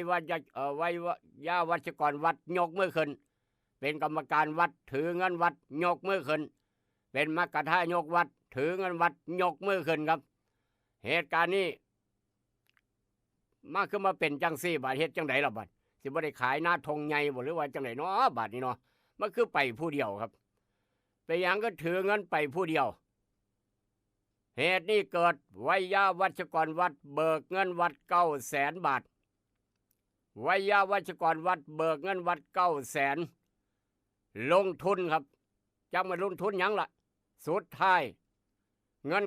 900,000เจอมิจฉาชีพหลอกไปลงทุนจังสั่งซี่ครับสุดท้ายมิจฉาชีพมาหลอกวิยาวัชกรวัดเอาเงิน900,000 บาทไปอ่อนหลอดจนบ่มีเงินจ่ายผู้รับเหมากำลังสั่งสารวัตรอยู่บัดนี้มาเบิกเงิน900,000วิยาวัชกรวัดบอกว่าถ้าเจ้ามาลงทุนจังสั่นจังซี่เจ้าสิได้เงินจาก900,000อาจจะเป็น9 ล้านบ่เด้บ่เอาบ่ว่าซั่นว่าใช้เวลาบ่ฮอด7 มื้อ8 มื้อบ่ฮอด10 มื้อเจ้าได้จาก900,000ได้9 ล้านยอมครับเบิกเงินวัดสุดท้ายเป็นมิจฉาชีพหลอกเอาไป900,000ออดหลอดวัดบ่มีเงินจักบาทเฮ็ดจังได๋ล่ะสร้างโบสถ์สร้างศิมเฮาสร้างศาลาค่อยจะมีเงินให้บ่มีเงินจ่ายผู้รับเหมาครับย้อนถูกหลอกถูกต้มโอ้ยจะเป็นคักได้โอกาสได้จังหวะด้วยความเคารพเจ้าอาวาสเจ้าคุณเจ้าอาวาสมากระท่ายวัดวิยาวัชกรวัดมีคนมาหลอกมาเว้าจอกแจ๊กอย่าไปหลงเสือโดยเด็ดขาดครับอย่าไปเสือโดยเด็ดขาดขบวนการนี้หากินฮอดในวัดบ่ไม่ธรรมดา900,000เฮ็ดจังได๋บัดนี้เนาะเงินผ้าป่าเงินกฐินปีเมื่อกี้ตัวนี้เก็บหอมรอมริบพร้อมส่วนสิได้ฮอด900,000โอ้ยเสียดายดีเนาะโอ้ยจักสิว่าจังได๋ครับนี่แหละครับคำว่าขบวนการต้มตัวหลอกแม้กระทั่งอยู่วัดก็ยังหลอกบ่ย่านบาปย่านยังขอให้ได้อย่างเดียวแจ้งตำรวจเป็นเรื่องเลยครับเอิ้นไทยบ้านมาเว้าสู่พี่น้องฟังเพียงสั้นจังซี่ละบาทเนี่ยเป็นข่าวอยู่วัดบ้านใดเมืองใดพี่น้องอย่ามาพอทางบ้านเฮาก็แล้วกันเว้าแค่นี้เข้าใจตรงกันครับขบวนการทำมาหากินต้มตัวพระต้มตัววัดต้มตัวกรรมการวัดสารพัดนึกอดสดห้ามเอาเป็นตัวอย่างครับบ้านเฮาให้ระวังจะหน่อยจากเหตุการณ์นั้นมาทางเหตุการณ์นี้ครับตำสนั่นวันไหวรถกระบะจอดซอยลูกแมวโพกลางถนนคันหลังเบรกแมวแลนผ่านถนนพี่น้องลูกแมวครับแม่แลนหนีแล้วแม่แลนข้ามแต่ว่าลูกน้อยคลอดมาใหม่ๆไปบ่เป็นห้องแมวอยู่กลางถนนครับรถคันหน้ากระบะบ่อยากเหยียบลูกแมวเบรกรถกระบะเบรกปั๊บเท่านั้นละรถแลนน้ำก้นมาเบรกบ่ทันเสยท้ายพังยับครับย้อนจอดบ่อยากต่ำบ่อยากเหยียบลูกแมวที่กำลังห้องเงี้ยวๆอยู่กลางถนนรถกระบะเบรกปั๊บรถคันหลังแลนมาต่ำท้ายรถกระบะมุนเอเร่ย้อนลูกแมวตัวเดียวครับจังสี่ก็มีคือกันพี่น้องอันตรายจอดเบรกกลางทางเบรกกลางถนนโอ้ยรถแลนมาน้ำก้นอันตรายคักเป็นข่าวเอามาเว้าสู่ฟังระมัดระวังครับ อย่าประมาทชีวิตและทรัพย์สินด้วยความเป็นห่วงสายด่วนคปพ1186นี่คือด่วนไทยรัฐจากด่วนไทยรัฐมาทางเดลนิวครับด้วยความปรารถนาดีกับยาสีฟันหมอจุฬากาแฟดรเจการบ้านการเมืองกำลังบี้กันอย่างหนักการเมืองกำลังฮ้อนผู้ขาขออนุญาตว่าแค่นี้พี่น้องเข้าใจดีไปยังละการเมืองฮ้อนหลายครับขันเม่นทานกับทานไฟแดงพุ่นละบ่กล้าจับพุ่นละฮ้อนย่านมือโพงครับเพราะฉะนั้นช่วงนี้กำลังว่ากันอย่างหนักกำลังจะเปลี่ยนรัฐมนตรีบอกกำลังปรับเก้าอี้กระทรวงต่างๆกำลังว่ากันอย่างหนักครับข้อการเมืองติดตามตอนต่อไปเอาละครับมากอด2ของเดลินิวเช้ามื้อนี้แม่ทัพภาค2ลั่นพร้อมทำหน้าที่รัฐมนตรีกระทรวงต่างประเทศอ้างปิดด่านซ้ำเติมประชาชนบ่ปิดด่านบ่ได้ปิดครับอ้างปิดด่านนี่ซ้ำเติมประชาชนนี่อย่าปิดห้ามปิดเพิ่นว่านี่คือทางรัฐมนตรีต่างประเทศรองนายกภูมิธรรมครับว่าจังสั้นนอกจากนั้นเฝ้าระมัดระวังกลุ่มเสี่ยงโรคแอนแท็กมีสัมผัสเสื้อ5 คนพ่อคนป่วยคนแรกที่ทางที่จังหวัดสระแก้วนอกจากนั้นแฉผู้กองครับรอดต่อย่อมาจากผู้กองร้อยตำรวจเอกดูแลแจ้งปล้นบุหรี่ไฟฟ้าผู้การภาค5ครับลั่นหากเอี่ยวดำเนินคดีบ่ละเว้นเกี่ยวกับวงการศรีกากีอีกแล้วครับเผย5 จังหวัดทางภาคเหนือรับหู้แผ่นดินไหวต้นเหตุร้อยเลื่อนทางอำเภอแม่ท่าครับระดับ 4-5 ความลึก1 กิโลเมตรโอ้โหมาคือเขย่าอยู่เรื่อยใช่เนาะดินนี่เนาะโลกมันคือเขย่าอยู่เรื่อยแท้ทางภาคเหนือนอกจากนั้นครับกอบรองกอบย่อยนายกรัฐมนตรีและก็รัฐมนตรีว่าการกระทรวงต่างประเทศรองนายกเบรกกองทัพบ่ให้ปิดด่านไทยกัมพูชาครับบ่ต้องปิดหุ้นเส้นให้ไปศาลโลกคู่เหมือนฉนวนกาซาว่าซั่นว่านี่คือหัวข้อข่าวเดลินิวครับนอกจากนั้นร้อยเลื่อนแม่ท่าแผ่นดินไหว5 จังหวัดระดับ 4.5 ลึก1 กิโลเมตรภาคเหนือระทึกเมื่อวานนี้พ่อคนป่วยแอนแท็กสาแก้วซื้อเนื้องัวกินสดจากปลาจีนเปิดกินซอยจุเฮ็ดซอยจุกินพี่น้องเอ้ย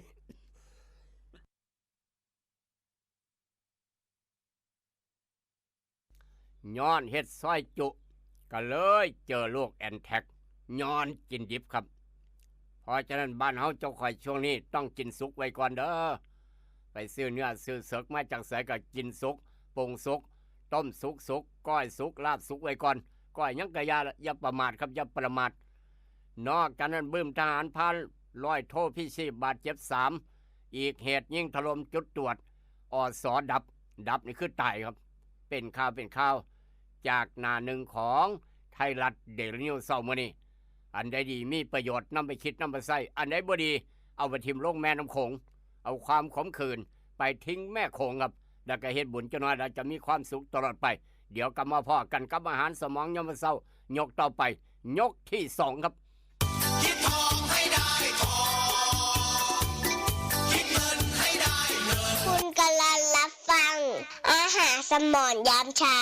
ยิ้มฝังโขงกับรายการให้ลุกปลุกให้ตื่นให้รู้ปลุกให้ตื่นอยู่นะครับรวยขอให้รวยขอให้รวยขอให้รวยเกิดเป็นผู้หญิงนี่แสนลำบากใจจริงๆนะเธออ้าวทำไมล่ะเธอก็อย่างที่ฉันเป็นอยู่เดี๋ยวนี้แหละปวดท้องน้อยปวดบั้นเอวทรมานจริงๆซื้อกาโน่หน่อยค่ะซื้อกาโน่นะครับจะต้องรีบไปซื้อมาแล้วล่ะกาโน่จำชื่อกาโน่คนรุ่นใหม่ใช้กาโน่ยาน้ำว่านชักมดลูกกาโน่จัดจำหน่ายโดยบริษัทเวชภัณฑ์ยากาโน่ป๊อกซอฟตี้เครื่องหมายการค้าตรามือรับเหรียญทองยกสุดท้ายยาป๊อกกล่องสีเขียวตรามือรับเหรียญทองใช้บรรเทาการปวดเมื่อยตามกล้ามเนื้อเคล็ดขัดยอก ยาป๊อกน้ำมันยาป๊อกกล่องสีเขียวตรามือรับเหรียญทองบรรเทาการปวดเมื่อยเคล็ดขัดยอกมีจำหน่ายตามร้านขายยาทั่วไปโรคฤทธิ์ดุมทวารหนักเป็นแล้วทรมานเริ่มต้นจากมีอาการคันบริเวณขอบรูทวารและมีอาการปวดท่วงทวารหนักถ้าปล่อยไว้นานอาจมีแผลเป็นรูปกลีบมะเฟืองและเป็นหน่อคล้ายเดือยไก่มีเลือดไหลซึมถ้าเป็นมากจะถ่ายออกมาเป็นเลือด3 ก๊กมาแล้วยาเม็ดบรรเทาฤทธิ์ดวงทวารหนักตรา3 ก๊กยาเม็ดบรรเทาฤทธิ์ดวงทวารหนัก3 ก๊กราม500ชนิดแคปซูลจัดจำหน่ายโดยบริษัทเวชภัณฑ์ยากาโน่ฟ็อกซอฟตี้จำกัดเครื่องหมายการค้าตรามือรับเหรียญทองกล่องละ350 บาทมีจำหน่ายตามร้านขายยาชั้นนำทั่วไป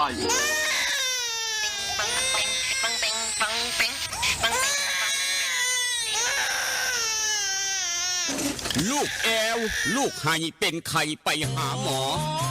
ช่วยด้วยช่วยด้วยช่วยหน่อยคุณหมอไปคลินิกนายแพทย์จามิกรหรือว่าหมอดอดใจดีตั้งอยู่ตรงข้ามตลาดสดศรีเชียงใหม่ไปมาหางายตรวจรักษาโรคทั่วไปเด็กผู้ใหญ่ผู้สูงอายุความดันเบาหวานตรวจน้ำตาลในเลือดโรคทางเดินอาหารทางเดินหายใจปวดกล้ามเนื้อคอกระดูกเสื่อมมีวิตามินบำรุงผิวบำรุงร่างกายบริการส่งตรวจเอ็กซเรย์คอมพิวเตอร์ตรวจคลื่นแม่เหล็กไฟฟ้าไปคลินิกนายแพทย์จามิกรอยู่ตรงข้ามนาตลาดศรีเชียงใหม่ตรวจดีมีมาตรฐานบริการเหมือนญาติพี่น้องเปิดบริการสู้มือต้องไปหาหมอดอดใจดีสอบถามได้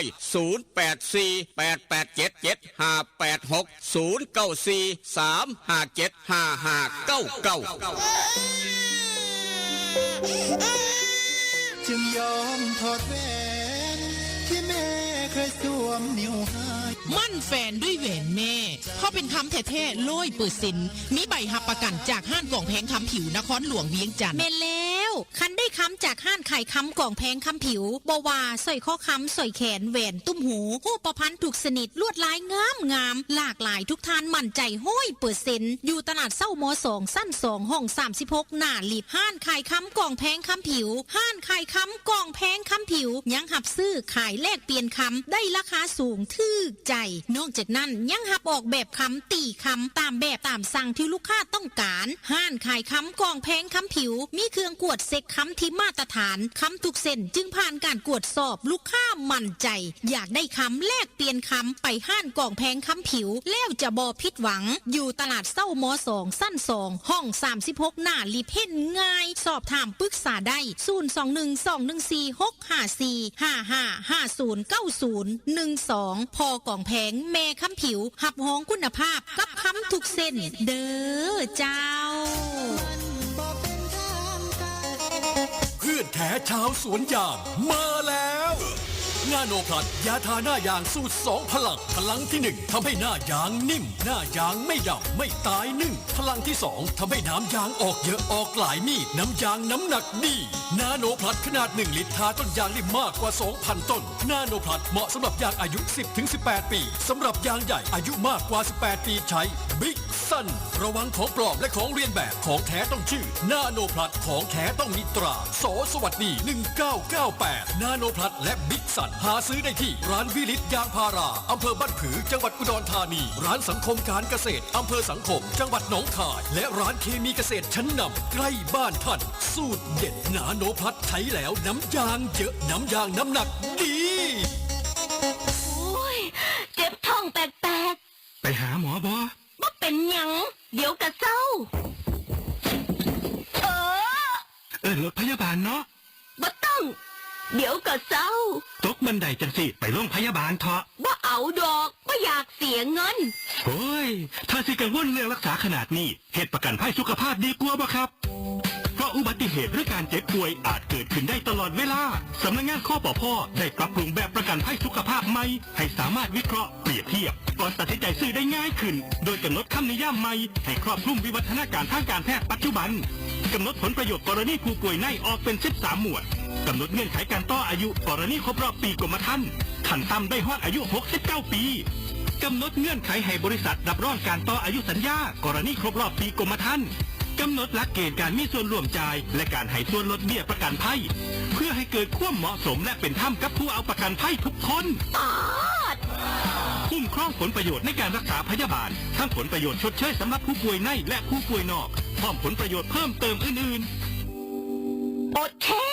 คอยสิเฮ็ดแน่นอนแต่ตอนนี้รถพยาบาลให้ก่อนเด้ออุ่นใจเรื่องค่ารักษาพยาบาลด้วยประกันภัยสุขภาพสอบถามข้อมูลเพิ่มเติมได้ที่บริษัทประกันภัยที่ท่านว่างใจหรือสายด่วนข้อปพ1186นั่นแหละครับสายด่วนข้อปพ1186เบอร์โทรศัพท์ถ้าพี่น้องมีปัญหาด้านการประกันภัยอยากสอบอยากถามโทรไปได้สายด่วนข้อปพ1186ครับอย่ามองข้ามความปลอดภัยขี่มอเตอร์ไซค์ตั้งแต่มื้อนี้อย่าลืมคนขี่จะต้องมีใส่หมวกกันน็อกคนซ่อนจะต้องมีหมวกกันน็อกกระสั้นถึกปรับถึกไหมพี่น้องหนักได้ 2,000 บาท2,000 บาทครับถ้าคนซ่อนบ่ใส่หมวกกันน็อกคนขี่บ่ใส่หมวกกันน็อกถ้าคนซ่อนคนขี่ใส่หมวกกันน็อกคนซ่อนบ่ใส่หมวกกันน็อกคนขี่เจ้าของมอเตอร์ไซค์ถึกปรับหลายเท่าพร้อมอีกต่างหากนี่คือกฎหมายออกมานำมาใส่ตั้งแต่วันที่1 มิถุนายนครับมื้อนี้เป็นมื้อที่3แล้วเดินทางไปใส่มาใส่ต้องสวมหมวกกันน็อกบ่ว่าคนขี่บ่ว่าคนซ่อนเดี๋ยวความปรารถนาดีกับสายด่วนข้อปพ1186สายด่วนข้อปพ1186เฮ็ดประกันภัยไว้บ่เสียหลายครับ200 บาทต่อปีค่าคุ้มครอง 100,000 บาทมีปัญหาด้านการประกันภัยโทรสอบถามสายด่วนข้อปพ1186อยากไปหาคุณหมอดอดใจดีภาคเศร้าภาคแรงโทรจองคิวล่วงหน้าเจ็บไข้ได้ป่วยครับลูกหลานไข้พ่อแม่เป็นไข้อยากฉีดวัคซีนป้องกันไข้หวัดใหญ่0836769581 อยากได้เบอร์โทรศัพท์อูดเนื้อสดทางโค้งบ้านวัดเผาสั่งเนื้อไปงานดองงานแต่งงานบุญงานบวชงานยักษ์กะยาสั่งหลายแถมพร้อมอีกต่างหากเสียอูดเนื้อสด0953295764ครับ0953295764สำรองโต๊ะสวนอาหารครบวงจรอ่อนซ่อนบ้านคาเฟ่บ้านโคกนแวงไปฉลองตำแหน่งในฐานะได้เป็นผู้ซอยผู้ใหญ่บ้าน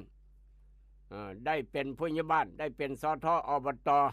ซุ่มแซวกันวันเกิดของหลานชายหลานสาวไปอ่อนซ่อนบ้านคาเฟ่จะไปย่ำมื้อเที่ยงก็ได้ไปย่ำมื้อเช้าก็ได้ไปย่ำมื้อแรงก็ได้หรือว่าจะนัดกัน6 โมงแรงเป็นต้นไปโทรนัดจองซุ่มจองสวนอาหารอ่อนซ่อนบ้านคาเฟ่มีคาราโอเกะให้ห้องพร้อมเบอร์โทรศัพท์กับเจลักกี้หรือว่าคุณยายพันธุ์อีสานบ้านทุ่งนี่ครับโทรถามโทรจอง0824571145 สวนอาหารครบวงจรอ่อนซ่อนบ้านคาเฟ่เปิดตั้งแต่เช้า9 โมงจนฮอด4 ทุ่มเสมอได้ยินแล้วก็บอกต่อกันไปสำหรับพี่น้องต้องการนาโนพัดบิ๊กซันครับยาท่านายางสูตร2 พลังไปเอาได้อยู่ร้านแต่การเกษตรแต่เอี่ยมเฮงสีช่องใหม่สังคมร้านสังคมการเกษตรอำเภอบ้านผือร้านวิลิตอย่างพราอำเภอบ้านผือครับได้ยินแล้วก็บอกต่อกันไปแล้วก็ฝากหาพี่น้องลูกศิษย์หาหลวงพ่อบาทเดียวมืออื่นไปร่วมทำบุญน้ำกันภาคเศร้าหาเทียงถวายภัตตาหารเพศน้ำกันครับไปร่วมพิธีสวดถอนครับเพื่อจะเอาอันใหม่มาแทนอันเก่าเอาอันใหม่มาแทนอันเก่าเจ้าคุณวัดชัยพรหนองคายครับเจ้าคุณศรีจะเป็นประธานสวดพาประมาณ10 รูปสวดเรียบร้อยฉันปัญหารเพนครับแจ้งให้ทราบนึกกันลูกศิษย์หาทั้งเวียงจันทร์พร้อมทางศรีชมัยทบสังคมโพธิ์ตากพร้อมมืออื่นลูกขลาก็จะไปคือกันไปร่วมพิธีสวดตั้งแต่เช้าแจ้งให้ทราบนึกกันหลังจากออกรายการแล้วจะเดินทางไปทางวัดหลวงพ่อบาทเดียวครับอนุโมทนาสาธุที่พี่น้องจะเดินทางวางแผนไปร่วมทำบุญน้ำกันทางวัดหลวงพ่อบาทเดียวเอาละครับถ้าพี่น้องมีข่าวด่วนแจ้งมาได้0816016232ครับ0816016232พี่น้องกำลังจะกินข้าวเช้าเรียบร้อยบ้านป้าซักใจมูซีพี่น้องบ้านนาบงพี่น้องจิตอาสาจะได้ไปร่วมขนเงางาหมอกงาไม้แจหากไม้แจใบไม้ใบตองออกจากคลองอินน้ำกันเพื่อไว้น้ำท่วมน้ำขัง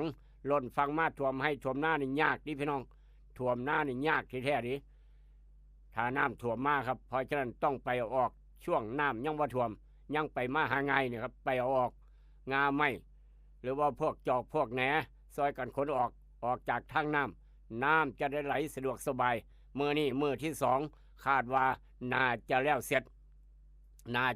จพี่น้องมีให้มีหน้าอยู่ใกล้บ่ได้ไปน้ำมูโอ้ยข่อยยากเวียกจังซั่นซี่กะร่วมพิจารณาครับเติมพลังใจเติมน้ำใจด้วยเครื่องดอกเครื่องดื่มนี่เอาค่อยฝากไปซื้อลาบซื้อก้อยซอยหมูแหน่ไปซื้อก๋วยเตี๋ยวให้พี่น้องกินน้ำแหน่ซื้ออาหารเครื่องดื่มก็ว่าไป5 บาท10 บาท100 บาทตามกำลังเจ้าของเพราะว่าบ่ได้ไปยากเวียกยากทั้งอื่นนัดแล้วมื้อนี้นัดไปจังซั่นซี่เขาบ่ได้ไปน้ำเจ้าเด้อผู้ใหญ่ใสก็ว่าไปจะได้มีน้ำจะได้มีน้ำใจจะได้มีกำลังใจในการเฮ็ดเวียกมื้อนี้เบิดมื้อวานจนฮอด6 โมงแรงบ่แล้วมื้อนี้จะเอาให้แล้วเพิ่นว่าเอาให้กำลังใจอย่างเต็มพิกัดตุ่มหอมหักแพงแบ่งปันสามัคคีกันไว้บ้านเมืองจะเจริญก้าวหน้าอาศัยเงินหลวงอาศัยเงินราชการนี่โอ้ยโดดนี้พี่น้องเอ้ยสัวสิได้บ่แม่นได้ยังไงเลยครับบ่ไม่ได้ยังไงเอาเงินหลวงนะมาขุดเอาเงินหลวงนะมาฮื้อยามใดล่ะครับสิได้นั่นล่ะคือคำว่าเงินส่วนรวมเงินส่วนกลางเงินหลวงกับเงินไทยเฮาเจ้าข่อยสู่ไทยเฮาเจ้าข่อยบ่ได้รวดเร็วทันใจนี่คือคำว่าเกี่ยวกับตุ่มโฮมหักแพงแบ่งปันมื้อนี้ผู้ใหญ่ใสหลังจากกินข้าวเช้าแล้วพวกผมจะออกไปตั้งแต่เช้าอย่าลืมมานั่งให้กำลังใจในเด้อเพิ่นว่าประมาณนั้นทางคลองอินบ้านป่าสักไตหมู่ 4ลูกขลาก็ให้กำลังใจรายการเอิ้นลูกปุ๊กให้เตือนให้กำลังใจสำหรับทำดีย่อมได้ดีครับเทวดาเพิ่นเห็นพี่น้องคนบ่เห็นก็อย่าเทวดาเพิ่นเห็นแม่นบ่ทางจิตอาสาครับตำรวจบ้านทางหนองบึงน้อยคนบ่เห็นแต่ว่าเทวดาเพิ่นเห็นก็ภูมิใจแล้วครับเอาละครับขออนุญาตเดินทางต่อถ้าพี่น้องมีข่าวด่วนแจ้งกันเข้ามาได้ตลอดน้ำบ่ไหลไฟบ่สว่างหนทางบ่ดี0816016232บ้านหมอจะมีการเลือกตั้งซ่อมอบตบ้านหมอหมู่8 1ตำแหน่งวันที่15 มิถุนาพี่น้องคนบ้านหมออย่าลืมไปเบิ่งรายชื่อเจ้าของครับไปสำรวจตรวจสอบรายชื่อเจ้าของว่ามีหรือบ่มีตกหล่นเสียหายบ่ให้ไปเบิ่ง15 มิถุนาเข้าคูหา8 โมงเช้าฮอด5 โมงแรงครับจะได้ไปเลือกตั้งซ่อมอบตอบตบ้านหมอหมู่8 1ตำแหน่งเหตุงานอยู่ประมาณ5-6 เดือนก็เบิดวาระแล้วครับได้เป็นไปแล้วประมาณ5 เดือน6 เดือนก็เบิดวาระนี่คือแจ้งให้ทราบด้วยกันการเมืองท้องถิ่นกำลังเบิกบานปีหน้าจะมีการเลือกตั้งอีกหลายรายการครับโดยเฉพาะเลือกตั้งอบตเลือกตั้งนายกอบตปีหน้านี่ครับปีหน้าพี่น้องจะมีการเลือกตั้งขึ้นมาอีกคึกคักมาอีกประมาณนั้นนี่คือประชาธิปไตยในประเทศไทยแต่ละอำเภอแต่ละตำบลก็ว่ากันไปครับข้อการเมืองมักปัญญังเอาละครับขออนุญาตเดินทางต่อถ้าพี่น้องมีข่าวแจ้งมาได้ตลอดกับรายการเอิ้นให้ลูกปุ๊กเตือนไปช่วงข่าวอุทาหรณ์สอนใจกับการโนปอกสบู่ซอฟตี้ยาทายพยาธิไวรัสนิก3 กล่องแผ่นดินไหวทางภาคเหนือครับแผ่นดินไหวทางภาคเหนือเมื่อวานนี่พี่น้องมีลูกมีหลานอยู่ทางพะเยาอยู่ทางลำพูนทางลำปางแม่ฮ่องสอน4 จังหวัดครับแผ่นดินไหวขนาด 4.5 เชียงใหม่สะเทือน4 จังหวัดแม่ฮ่องสอนพะเยาลำพูนลำปางนี่คือแผ่นดินสะเทือนครับเหตุกลุ่มร้อยเลื่อนแม่ท่าเคลื่อนกับวืบวาบอย่ามาเคลื่อนดูหลายพี่น้องเลยอย่ามาเคลื่อนดูหลายย่านพี่น้องลูกหลานบ้านเฮาเจ้าข่อยย่านเด้อย่ามาเคลื่อนดูหลายครับบริเวณแถวตำบลแม่ปังอำเภอพร้าวจังหวัดเชียงใหม่ก็มีความรู้สึกครับแต่ว่ากับบ่แห้งปานใดแห้งบ่แห้งกะย่านไว้ก่อนนี่คือคำว่าแผ่นดินไหวครับเพราะฉะนั้นสร้างเฮือนสร้างบ้านสร้างตึกต่อไปต้องจ้างนายสร้างออกแบบเขียนแผนบ้านต้องป้องกันแผ่นดินไหวพร้อมพี่น้องอย่าประมาทสำหรับคนมีเงินมีทองจะสร้างตึก2 สั้น3 สั้นสร้างเฮือนตึกปูน2 สั้น3 สั้นยังก็ว่ากันไปต้องออกแบบป้องกันแผ่นดินไหวพร้อมต้องออกแบบป้องกันแผ่นดินไหวไปพร้อมอย่ามองข้ามความปลอดภัยครับ ตั้งแต่บัดนี้เป็นต้นไปคนเขียนแบบเจงป้องกันแผ่นดินไหวได้เซ็นอนุมัติแบบได้นี่มหาโลดผออาวุธทางอบตบ้านมอนี่ครับผออาวุธทางอบตบ้านมอเขียนแบบได้พร้อมรับรองแบบได้พร้อมนี่ป้องกันแผ่นดินไหวได้พร้อมมาหาเพิ่นสำหรับคนอยากสั่งตึกมาปรึกษาเพิ่นได้ครับสั่งเฮือนสั่งบ้านอย่ามองข้ามความปลอดภัยสั่งอยู่ข้างภูเขาตีนภูเขาจะสั่งแบบใดย่านภูเขาสไลด์ย่านถล่มย่านเฮือนบ้านราคาเป็นล้านพังบึ้มลงไปเลยปล่อยแห้งแล้วครับต้องมาปรึกษาผู้ชำนาญการด้านการออกแบบเขียนแบบเอาละครับขออนุญาตเดินทางต่อเกี่ยวกับแผ่นดินไหวอย่ามาใกล้บ้านเฮาก็แล้วกันย่านครับจากเหตุการณ์นั้นมาทางเหตุการณ์นี้ครับนี่ทางเชียงใหม่นี่ก็ 1.7 เนี่ยครับ 1.7 มีความลึกประมาณ3 กิโลเมตรศูนย์กลางอยู่ทางตำบลสมเปิงบ่มีรายงานรับหู้แห้งสั่นสะเทือนปานใด 1.7 ลึก3 กิโลครับยุ่มหยาบประมาณนั้นเอาเป็นข่าวเกี่ยวกับแผ่นดินไหวทางภาคเหนือครับมือวันนี้เวลาประมาณ 11:36 นาที 11:36 นาทีครับแมงกินูน หรือว่าพวกหนูมะมนแผ่นดินบ่วืบวาบหมุนควกไปป้าดโถเป็นตาย่านเนาะเอาละครับอย่ามากำมาไก่ทางบ้านเฮาเด้อพ่อแม่ครูบาอาจารย์ครับพูนไปมอง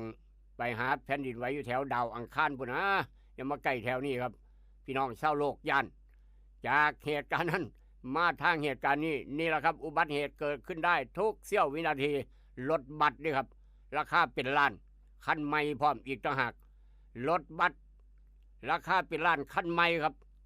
รถบัสแล่นต่ำเสาไฟฟ้าแสดงว่าบ่เห็นเสาไฟฟ้ารถบัสเห็นอยู่ครับแต่ว่าคนขับรถบัสนี่บ่เห็นคนขับรถบัสบ่เห็นครับเอารถบัสคันใหม่คันงามคันโกราคาหลายล้านของตกแกไปต่ำเสาไฟฟ้าแยกข้อปอมุนเอเล่ตามตึมเท่านั้นแหละครับคนโดยสารในวัดเฝ้าแลนออกหาทางออก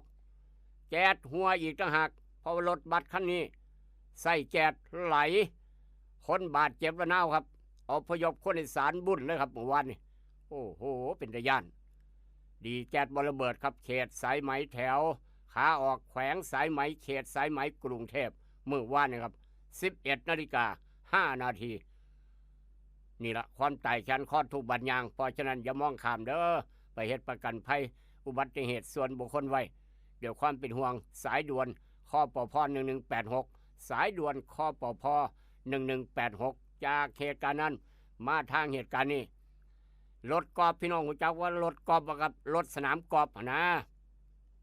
ขี่ไปหาตีกอล์ฟนะรถกอล์ฟถ้าพี่น้องเห็นทางวัดผาจากเสือเพิ่นจะหลวงพ่อขับรถกอล์ฟ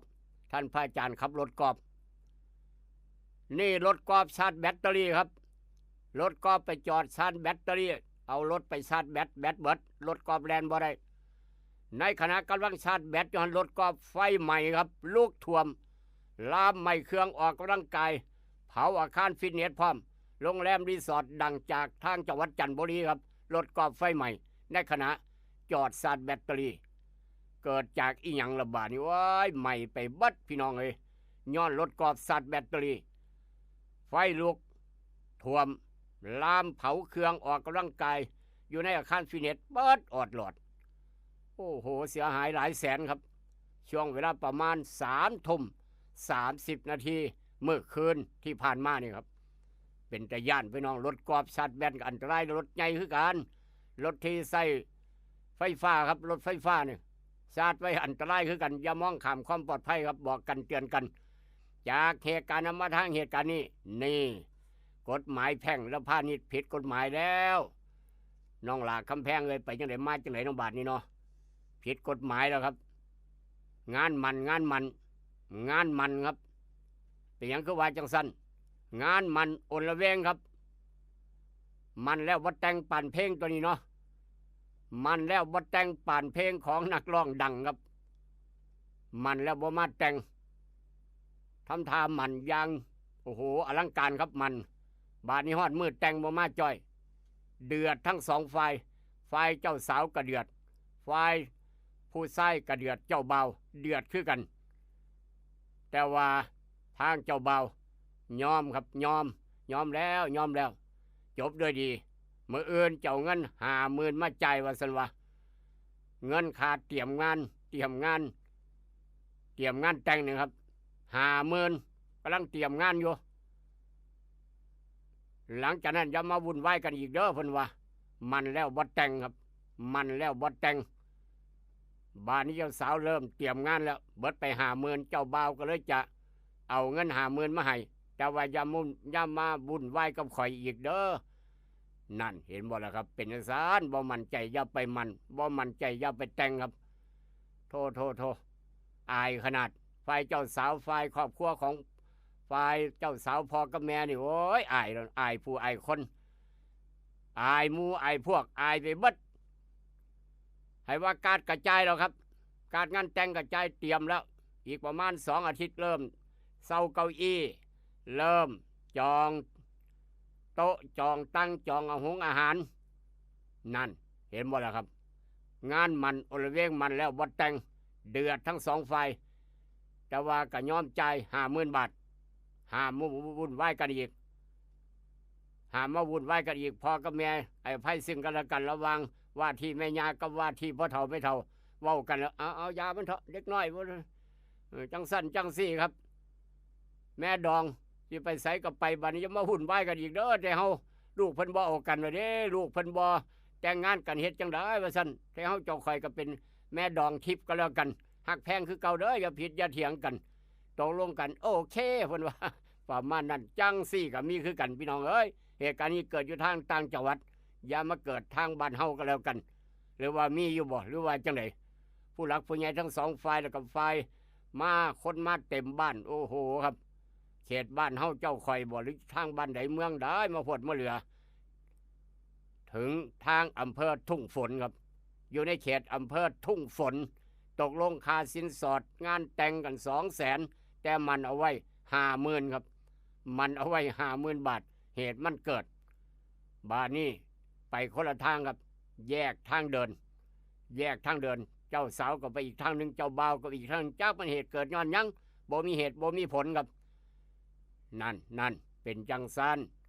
เป็นข่าวเอามาเว้าสู่ฟังเหตุการณ์นี้เกิดทางอำเภอทุ่งฝนคนเมืองอุดรลูกเขามักกันลูกชายเจ้าก็มักลูกสาวข่อยก็มักลูกชายเจ้าต่างคนต่างจังสั่นจังสี่ว่าไปครับพ่อกับแม่อย่าผิดอย่าเถียงกันเด้อฝ่ายว่าที่แม่ย่ากับว่าที่พ่อเฒ่าแม่เฒ่าตกลงก็ได้50,000 บาทเป็นข่าวเอามาเว้าสู่ฟังแต่ว่าไม่สมควรอย่างยิ่งที่จะมีเหตุการณ์แบบนี้ครับจากเหตุการณ์นั้นมาทางเหตุการณ์นี้ไปเลี้ยงงัวคู่เลี้ยงป้อมหารบ้านโคกทำไปใส่ก็บ่ได้ย่านคนมาปาดเอางัวน้อยเอาเนื้องัวน้อยเนื้อขาลังไปก้อยไปลาบอันนี้เจ้าของควายอีโต้เลี้ยงควายเต็มคอกปล่อยออกป่าครับป่าก็เรียกว่าควายตู้เข้าป่าไปหาหญ้ากินไปในป่าเพราะว่าไปน้ำหน้าคนบ่ได้เด้เพราะว่าเพิ่นเริ่มตกกล้าดำหน้าแล้วปล่อยเข้าป่าก็ว่าควายตู้ถูกลักไปซ้ำแหละกินเอาไปขายพร้อมควายตู้ปล่อยเข้าป่าครับไปเลี้ยงควายอยู่ในป่าอยู่ในดงนั่นดงนี้เด้มันจะมีป่าหญ้าไปเลี้ยงสายพุละดงดอนขี้ค้อนพุละไปเลี้ยงสายดงห้วยหินลาดประมาณนั้นไปเลี้ยงสายพูนไปเลี้ยงดงทางบ้านโคกดอกไม้เนี่ยประมาณนั้นถ้าไปทางบ้านดอนกอบ้านหน้าบ่งครับไปเลี้ยงโคกดอกไม้ก็ว่าขบวนการโจรครับเอาควายตู้ขาควายตู้อยู่ในป่านั่นแหละซ้ำแหลกกินเอาเนื้อไปขายพร้อมโอ้โหครับโคตรเหลือเนาะนี่เนาะหลังจากนั้นแต่ละคนซื้อไปกินครับ30 กว่าคนพอ1 ใน 30 คนอาจจะเป็นเทวดาบ่เข้าข้างบ่หรือจังได๋บ่ฮู้จักป่วยเป็นโรคแอนแท็กครับป่วยเป็นโรคแอนแท็กขนาดลักควายตู้ไปขากินนี่ครับนี่คนซื้อเนื้อเอาไปกินเป็นโรคแอนแท็กบาดเนี่ยเป็นข่าวเอามาเว้าสู่ฟังเหตุการณ์นี้เกิดทางจังหวัดปราจีนบุรีครับเพราะฉะนั้นเจ้าของคอกงัวคอกควายเด้อปล่อยงัวปล่อยควายไปเลี้ยงอยู่ในป่ากลางโคกกลางดง ย่านเจ้าของเพิ่นว่าลักไปกินสนกว่าเป็นข้าวเอามาเว้าสู่กันฟังจังหน่อยอย่ามองข้ามความปลอดภัยครับอันนี้ก็มาเยี่ยมมายามหนักโพดอันนี้ก็ได้สร้างป่ามาเยี่ยมมายามหนักขนาดร้านขายของชำครับร้านขายของชำลูกค้ากำลังซื้อของร้านขายของชำอยู่ตีนป่าก่อนจะเข้าป่าปากฏว่าสร้างป่าครับจักมาได้ใส่ยางเข้ามาในร้านขายของซ้ำครับเหยียบไปเบิดเอางวงฟาดไปน้ำพวกถุงขนมน้อยๆอยู่ร้านขายของซ้ำพี่น้องเกาหูจักตู้หยอกตู้เย็นพวกน้ำปูน้ำปลาเครื่องดอกเครื่องดื่มสร้างเหยียบไปเบิดพวกสั่นว่างของต่างๆสร้างเหยียบเรียบบุกร้านขายของซ้ำครับมาเหมาร้านบ่หรือจังไดเหมาร้านไปพร้อมบ่เหยียบไปขนมปังขนมต่างๆสั่นว่างของมุนเอเล่ครับเจ้าที่บอกโอ้วีรกรรมสร้างตัวนี้เฮ็ดวีรกรรมอยู่เรื่อยปลาข้าวโพดปลาบักสลีของพี่น้องกับมุนเอเล่เหมาร้านขายโจกมาแล้วเหยียบหมอโจกพร้อมโอ้โหครับพี่น้องอยู่แถวนั้นว่าแลนหนีปลาลาบม่นจริงๆครับแลนหนีแบบม่นจริงๆแลนหนีปลาลาบพออยู่ใกล้เห็นสร้างบุกเข้าไปในร้านขายของซ้ำครับเหตุการณ์นี้เกิดอยู่ทางใดสร้างปลาเขาใหญ่ครับสร้างปลาเขาใหญ่ในเขตอำเภอปากซองโคราชเป็นข่าวเอามาเว้าสู่กันฟังห้วยว่าเป็นตะย่านเด้เนาะเอาจากเหตุการณ์นั้นมาทางเหตุการณ์นี้จากสร้างปลาไปยามร้านขายของซ้ำครับนี่คือทางเกี่ยวกับวงการแพทย์จักหน่อยข่าวเบาๆวงการแพทย์ครับกระทรวงสาธารณสุขทุ่ม509 ล้านบาทดึงดูดเม็ดเงินมูลค่าสูงประมาณ690,000 ล้านต่อปีดันเครือข่ายโรงพยาบาลเฉพาะทางครับพัฒนาประเทศศูนย์กลางสุขภาพนานาชาติเริ่มยกระดับระบบสาธารณสุขชายขอบ9 จังหวัดครับ หมายความว่าเพิ่นจะมีเกี่ยวกับบริการนวดสปาเพื่อสุขภาพนวดเสริมสวยสปาน้ำพุห้อนรวมถึงศูนย์กลางบริการสุขภาพการรักษาพยาบาลเสริมความงามทันตกรรมศัลยกรรมบริการแพทย์ทางแผนไทยครับแพทย์ทางเลือกบริการห้องปฏิบัติการดึงดูดเม็ดเงินที่มีมูลค่าสูงถึง690,000 ล้านต่อปีครับนี่คือรัฐมนตรีว่าการกระทรวงสาธารณสุขได้ผลักดันนโยบายให้เป็นรูปธรรมด้วย7 นโยบายสำคัญครับเอาแถวเจ้าข่อยในฐานะเป็นคนไทยติดตามตอนต่อไปการส่งเสริมการท่องเที่ยวเสริมสุขภาพศูนย์กลางด้านการแพทย์สุขภาพมูลค่าสูงกว่านี่จากลงทุนแค่บอกกี่ร้อยล้านจะดูดเม็ดเงินเข้ามาประเทศ690,000 ล้านต่อปีครับติดตามตอนต่อไปนี่คือด้านสุขภาพเกี่ยวกับกระทรวงสาธารณสุขจากเหตุการณ์มาทางเหตุการณ์นี้หลานเอาอีกแล้วหลานทรายเอาอีกแล้วครับหินนี่คือเอาหินครับเอาหินมาทุบหัวเม็ดตู้ยาพิการอยู่บ้านไปใส่ก็บ่ได้เป็นคนพิการเม็ดตู้ยาหลานทรายครับเอาหินมาทุบหัวเม็ดตู้ยาเป็นคนพิการ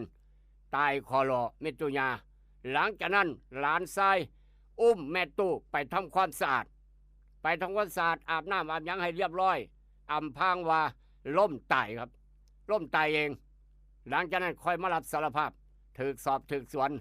ร้อยเวียนสงสัยถามไปถามมาโยกไส้โยกขวาเอาไปมาผมนี่แหละครับขาเม็ดตู้ผมเม็ดตู้ยาผมว่าซั่นว่านั่นไปบ่รอดเทวดาใส่กำบักลาเอ้ยผู้ใดพาไปเหตุการณ์นี้เกิดทางอำเภอพะยืนจังหวัดขอนแก่นครับโอ้สะเทือนใจพี่น้องสะเทือนใจผู้ตายเม็ดตู้เฮาเม็ดตู้รับมาเป็นลูกครับรับมาเป็นลูกบุญธรรมเลยบ่แม่นลูกแท้ๆบ่แม่นหลานแท้ๆครับเอามาเป็นลูกบุญธรรมพี่น้องเอ้ยเลี้ยงมาตั้งแต่น้อยทอฟ้าหอยบัดแม่ตู้ยาแม่ตู้เฒ่าแจมาพิการมาแล้วว่ามาฆ่าแม่ตู้เจ้าของคนเลี้ยงเจ้าของมาครับบาปบ่ได้ผุดบ่ได้เกิดเทวดาบันทึกลงบัญชีหนังหมายมบาลบันทึกลงบัญชีหนังหมาไว้เรียบร้อยเดี๋ยวเจอกันยมบาลบอกว่าเดี๋ยวเจอกัน ขาคนมีพระคุณเจ้าของได้จังใดกินหยังมาเกิดบักละห้ามบ่เป็นตัวอย่างครับจากเหตุการณ์มาทางเหตุการณ์นี้หนุ่มใหญ่ครับตกน้ำสางจากไปจังไหนมาจังไหนครับเป็นคนเล่ร่อนตกน้ำสางปลาโป่งหุ่มน้ำสางอยู่กลางทงครับพี่น้องเข้าใจก็ว่าน้ำสางมั้งครับบานี้ขอบมันต่ำปลาเพิ่นปลาหกโป่งหุ่มขอบน้ำสางเลี้ยวบ่เห็นเพิ่นนี่ก็ย่างไปตามภาษาครับเฮิ่มลงไปในบ่อน้ำเรียบร้อยขึ้นบ่ได้ตายคอรอขึ้นอืดคนไปเห็นย่างพันไปเห็นย่างไปมันยังเหม็นอยู่นี่มันยังเหม็นอยู่นี่งวดตกน้ำสางหรือว่างูตกน้ำสางกระรอกกระแตตกน้ำสางไปเบิ่งย่างเป็นคนครับตายมาหลายมื้อแล้วเฮ้ยว่ามาเป็นญาติน้ำสางปลาโป่งหุ่มอยู่หน้าผู้ใดอยู่ทงหน้าผู้ใดไปหาแนวปิดไว้นี่เด้อย่านเจ้าของตกอย่ามองข้ามอย่าว่าบ่เป็นหยังบอกกันไว้เตือนกันไว้เบัดสุคนครับจากเหตุการณ์มาทางเหตุการณ์นี้อ้าวเกี่ยวกับวงการแอร์ครับวงการแอร์ข่าวดีครับผู้เชี่ยวชาญด้านแอร์บอกว่าจังซี่ครับบ้านผู้ใดติดแอร์ยกมือขึ้นบ้านผู้ใดติดแอร์ยกมือขึ้นกันหน่อยทราบลาบครับบ้านแต่ละหลังเถียงหน้ากันยังมีแอร์นอนเสมอห้อนนอนบ่ได้ยังบ่ติดแอร์เพราะฉะนั้นผู้เชี่ยวชาญด้านการใส่แอร์เปิดแอร์สร้างแอร์ครับบอกว่าผู้เชี่ยวชาญด้านแอร์พร้อมบอกว่าสิให้ตั้งค่าอุณหภูมิแอร์ต่ำกว่า25องศาครับเดี๋ยวนี้ผู้ใดก็เปิด25องศาแม่นบ่ผู้ใหญ่ชัยผู้ใหญ่โตท่านกำนันเพิกผู้ใหญ่ใสผู้ใดก็เปิด25องศา25องศาบางคนก็26เปิด26 27เปลืองไฟครับนายสร้างแอร์คนชำนาญด้านแอร์บอกว่าเปิด25ก็ยังเปลืองไฟอยู่เปิด26แห้งเปลืองแห้งเบิดเงินหลายค่าไฟ27แห้งเบิดเงินหลายครับแล้วก็มีโทษต่อสุขภาพพร้อมเพราะฉะนั้นให้เปิด24องศาครับ24องศาให้เปิดเลข24เป็นระดับที่เหมาะสมในช่วงอุณหภูมิช่วงนี้ครับช่วงอากาศย่ำฝนนี่ครับแอร์จะเหตุงานได้อย่างมีประสิทธิภาพหลายขึ้นทำความเย็นได้ดีแล้วก็ยังประหยัดค่าไฟพร้อมครับ นี่คือจากผู้ชำนาญด้านแอร์แนะนำให้แท้งเจ้าคอยได้ใส่ให้เปิด24องศาหนาว